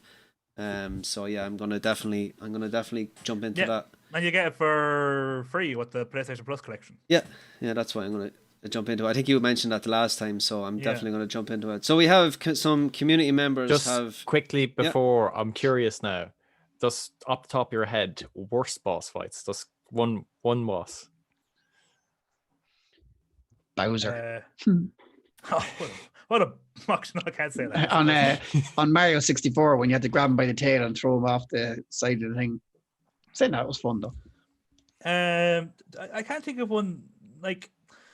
Again, I'm thinking of like gimmick Dark Souls bosses, but I can't think of any of them that really annoys me. There's one in my head that I despise, and it's from Final Fantasy 15. Mm-hmm. It is the big giant turtle mountain. Oh, isn't he? Because he's got a massive. He takes forever to kill, doesn't he? Or something? Yeah, he takes forever to kill. Yeah, forever. And then the power went out when I was 3 hours into him, and he just sort of had to start again. Yeah, I've heard that he literally takes hours to kill. It's such a horrible boss fight. He was like a meme. He was a meme of how long. I haven't played Final Fantasy 15, and I know that boss because of how long it takes to kill him. Don't play. If you play Final Fantasy 15, don't fight him. It's not. It's cool for like 2 seconds, and after that's like. Oh. If you miss what Pat said there, by the way, he said when he was 3 hours into the boss fight, and he it's not that he died that many times. It's that boss fight was still going. Oh God. But no, bad boss fights. Maybe Fable 2, that one where you literally just shoot the guy, gets shot. You don't actually fight him. There's a big build up to the main villain, and then he literally just gets shot off. Like you don't do anything. he just gets killed and then there is no boss fight. But I don't know if that counts because there isn't a boss fight. It's like a subvert your expectations sort of thing, where you think you're going to fight this guy and you don't, and then the game ends. Kind of like what Ryan Johnson did with Star Wars. Yeah, subvert expectation. Yeah. Season whatever of Game of Thrones. 4, 5, and 6. The last one, whatever the last one is, yeah. So some community members jumped in on this conversation. We had Glenn. I think a great boss battle is at the end of Uncharted 4 at Thieves' End, with Rafe in the ship. I think it's just epic. On guard. On guard. That word. Dickhead. Oh yeah. Beep. I think we're okay to use an Uncharted quote. But you played Uncharted 4, didn't you, Ro? It's my favorite Uncharted game. Yeah, so you know about this, but someone else probably has as well. I actually haven't played Uncharted 4. Oh, I have, yeah. It's definitely the most like spectacle. Again, it comes back to that. It's one of the ones that like it's really does well sort of choreographed to play. Yeah. Different writer than the previous 3. Neil Druckmann, isn't it? Yeah. Amy Hennig got the boot for the 4th one. I think actually she went on to write a Star Wars story. And it got didn't go anywhere. But anyway, Ruby and Emerald weapons in Final Fantasy VII. Oh, yeah. Only took me 3 years to beat both. No online guys to help me in those days. Ruby is an absolute nightmare. Yeah, and the thing about Ruby weapon, fought that boss. The thing about Ruby weapon is, again, no guides, right? You don't know what this thing is, so you're just flying around on your freaking ship, and then isn't he outside Costa del Sol? He's outside somewhere, and you just see this little red tentacle, and you're like, oh, what's that? And you literally like you get your little say this freaking airship, and you go down, and the second you touch it, it's like. And you're like, oh, what's this thing? Oh, and then he does a move that kills everybody, and it's over. And you're like, oh, okay. He has a move that he can literally just flick a guy, and it's not that he's dead and you have to revive him. It's that he's out of the fight. He's gone. You're down a party member.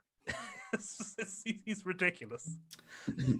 Seymour Flux on Gagazette in Final Fantasy X was always my favourite, says Aidan O'Carroll. Cathal McKinley, Mullingar man. Pikachu and Snorlax fight in DS1 was mind blowing for me. I didn't think I could ever do it. Past member of the show, Platinum Jack. If there's a Dark Souls boss on the list, knowing Ronan there will be. It'd be Lady Maria from Bloodborne or Gale from Dark Souls 3. Lady Maria, that would definitely be a special mention because Lady Maria is such a great boss fight. Again, person on person. Just you have to outwit her. She's got 3 stages, and she gets more and more powerful, and she gets more and more fiery, and it's. I wouldn't say it's the toughest boss fight, but it's a cool boss fight. One that actually comes to my mind is from Sekiro. I think Lady Butterfly is a really good fight. A spectacle when stuff starts to kind of go in flames. Yeah, and that's the thing as well about Lady Butterfly is she's that tough. The first time you fight her, she's tough because you get the option to fight her very early on. But you don't have to fight her then. But when you do come back later, I bet her when like freaking I'd like fucking or sorry, I had sorry. I had like it's all right. We're only about 4 hours doing the podcast, so people are getting tired. I had very little healing items, and I had like barely any health. I was at the start of the game, and it took me forever to beat her. But then when I played her on New Game Plus, and we were on like level pegging, I absolutely devastated her. She's got like these kind of flick knives, I believe, or she throws something at you anyway. Yeah, like really cool. kunai. Yeah. And you're trying to flick them away with the parry, but what's very good. What's the name of the women in God of War as well? What are they called? The Valkyries. The Valkyries. Holy shit, they're hard. Very hard. Yes, the curses are coming in from every direction, lads. Take it 20 past 11. Yeah. We're gonna end it now in the next few minutes. I just don't want to leave out 2 more here. So Lucy Allen says Higgs from Death Stranding did my head in, and the giant BTs. that is a game that I am going to play over the Christmas. Same. What I did play of it, I absolutely adored. I thought it was doing stuff differently. It was weird. It was wonderful, and I'm definitely going to jump into that game. And then at the very end here, one of the games of the year, Hades from Hades, and that's from Dad of Toast. So guys, I do want to say thank you so much. Yeah, Dad of Toast is the community member. That must be from Twitter, is it? That's from Discord. So. Oh, Discord, okay.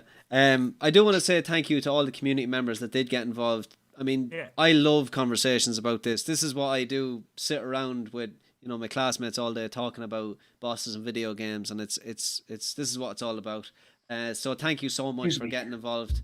And what we're going to do is we're going to leave it there, guys, because we are about what, just 17 out of hours curiosity, in. Paddy, have you won your PS5 boss battle? No. Even though I had it in, I had the address in, and it said then error in the address, and there was no error in the address. That sucks, dude. It's the same last week when I went to order on Amazon or something, and something errored as well. Thank you, everyone who's placed an order. All stock is now allocated. Pre-orders will be fulfilled by December the 18th. If you were not able to complete a purchase, please continue to check back in line for maybe they have to do it at such short notice, so they might have some chance of not the site going down. But I don't think it. Does it really make a difference? Does it really make a difference when they announce it? You're still going to get the exact same issue of everyone. No, true. It's true. In. I don't know, but it might give somebody a chance.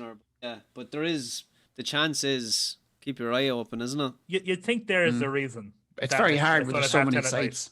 Yeah. Yeah. It's very hard when there's so many bloody places going up. They're live. No, they're not. No, it's not. I think the only thing to do is go onto Twitter and click the bell on the likes of Smith's, Argos, and Hurry's. And then they'll be doing a podcast. When it's live. Yeah. We cancel the podcast the next time. Guys, we're going to leave it there. Paddy, where can the good folks find you? The Republic, anywhere you see the Republic of Players. Buy and play as well. Officially a business this week. Registered. Awesome. Well done. Everything's going amazing. It's going really well. The Republic of Players is under that as well. So support me. Support all of us. Grab a number. They're after putting a picture up there. Someone's after getting a PlayStation 5. They put up a picture today and they call them names. Keith. Yeah. He's salty. We're after giving away 2 PlayStation 5s with a TV each, loads of games, and then we're after giving away, I think we're on our 4th Xbox X. This is the 4th one to give away with games, with TVs. This one actually has €500 cash along with it, and games. So you can buy that PS5 when it comes out. Yeah, you can buy the PS5. You got Sell the Xbox. Sell the Xbox. What else? Just thanks very much for turning up, and we'll be back next week. Yeah, coming up to Christmas, and will Cyberpunk Game of the be Year out? show might become soon. Cyberpunk will be out next Thursday, won't it? It will. Yeah. 7 days. Yeah. 7 days. 7 days. I suppose Game of the Year show will have to come soon enough, will it? Yeah. What? Game we of the could Year do it show. on the 17th. 2 weeks' time. Sure. After Cyberpunk comes out, and we can have a blast of that. Should we not wait till January, and have all the games come out in December? Give them a chance, you know. Why? What's at the end of December that year? Oh, no idea. I'm just saying. We have to do it in this year. Surely that's the last game to come out this year. Yeah, that would. It's definitely the last big game. There could be an indie game out there that's just brilliant. That we won't talk about. We can give it a mention in the new year. A wee thumbs up. Yeah, no, I think 17th would be a good date for a Game of the Year show. And we'll go through all the games. We'll figure out what structure we're going to do. If anyone has any ideas on what way they would like it done, please let us know. It's kind of hard, wasn't it? Yeah. That's what she said. But we'll have a giggity. We get them problems sometimes, John. It's kind of hard. We do. At our age, Penny. Oh, Jesus. And all the stress from not getting a PlayStation 5 and the pre-orders there. She's not getting any tonight, lads. John Fogarty, where can the good folks find you? The good folks can find me at Too Old for Gaming. That's TOOOLD _gaming, all one word. And you can find me for content. You can find me on YouTube. I've taken a little break from Twitch just because of new scheduling with my new course and just trying to figure stuff out there. But I will be back at some stage. But I'm enjoying my break, and there's nothing wrong. It's just that I'm kind of enjoying my break a little bit, and I will be back. It's gone like I'm gone like I think like 2 or 3 weeks nearly not streaming now. So it's gotten to a point where I need to address it, but it's fine. I will be back. I'm just kind of new schedule. I'm trying to figure things out, and we'll be back at some stage. Plus my internet is crap, but that's always been a problem. The fantastic thing about content creation is it's always there when you need it. Exactly. And on YouTube, I am just about finished and Pat will be happy because I think of some of them, but Pat has said that he's been watching them. I know a few of you might be, but the new Among Us video is coming, Pat. And it should be good because this was I kind of skipped ahead on my footage because I wanted to put this out. We were waiting for the Mike Tyson fight, and we were staying up, and there's only 5 of us left. So we decided to play the really small map that none of us had played before, and we all just kept the mic open the entire time. So we were just talking during the actual gameplay. And that reminds me. What's that? The Mike Tyson fight. Did you watch all that? Yeah. I did. Yeah. Oh Lord, the fight before it. Holy Jesus! Oh, the Jake YouTubers. Paul. Jake Paul, yeah, and no, the YouTuber and the basketball player. Oh my yeah, God! it was freaking. At least, mercifully, it was over in the second round. But yeah, it was absolutely atrocious. It's typical amateur fight. But I thought fair play to the two guys, the main event. Yeah, for at their age, of course, unbelievable. Of course. At least they were professional boxers. Yeah, but yeah, swinging for the fences. But that's the problem with amateur boxing. But novice boxing. That Among Us video will be out. It's just funny. It's just us not really caring, and we keep the mics open. But there's some very funny rounds in it. It's actually 25 minutes long, so awesome. it's the longest video I've done on Among Us. But it's very, very funny, I think. But I'd be biased on that. And if you want me on my socials, it's the same on Facebook, Twitter, and Instagram. Pat, where can the good folks find you? And if you want to find me, I'm over at Twitter. I'm Pat Gone Mad with a capital R at the end. And I'm around the Republic of Players community page on Facebook, and I do the videos on the YouTube now and again. Videos. Valhalla coming this Saturday at probably I say 1 o'clock. You're running the Twitter as well, are you? It is you. Yeah, I'm running the Twitter now. Yeah, at the moment. Doing a good job. Twitter man. A good job. It's hard to run Twitter, so it is, because sometimes something works, and then like there's one post you'll put up and nothing. You got to just add people, and that's the only way I think the hashtag at just people that you know. At twittersucks.com. Find me over on Twitch at the Alpha Fox. Find me on the community, the Republic of Players community. And make sure you check out this channel. Hit that subscribe button, hit that like button. Let us know if there's anything you'd like to add to the podcast that can improve it in any way. And have a very nice night. I hope anyone out there that is trying to get the PlayStation for Christmas, that you do get your wishes. And we'll catch you all very soon right here on the Republic Players podcast. I want to thank the guys, and we will talk to you very, very soon.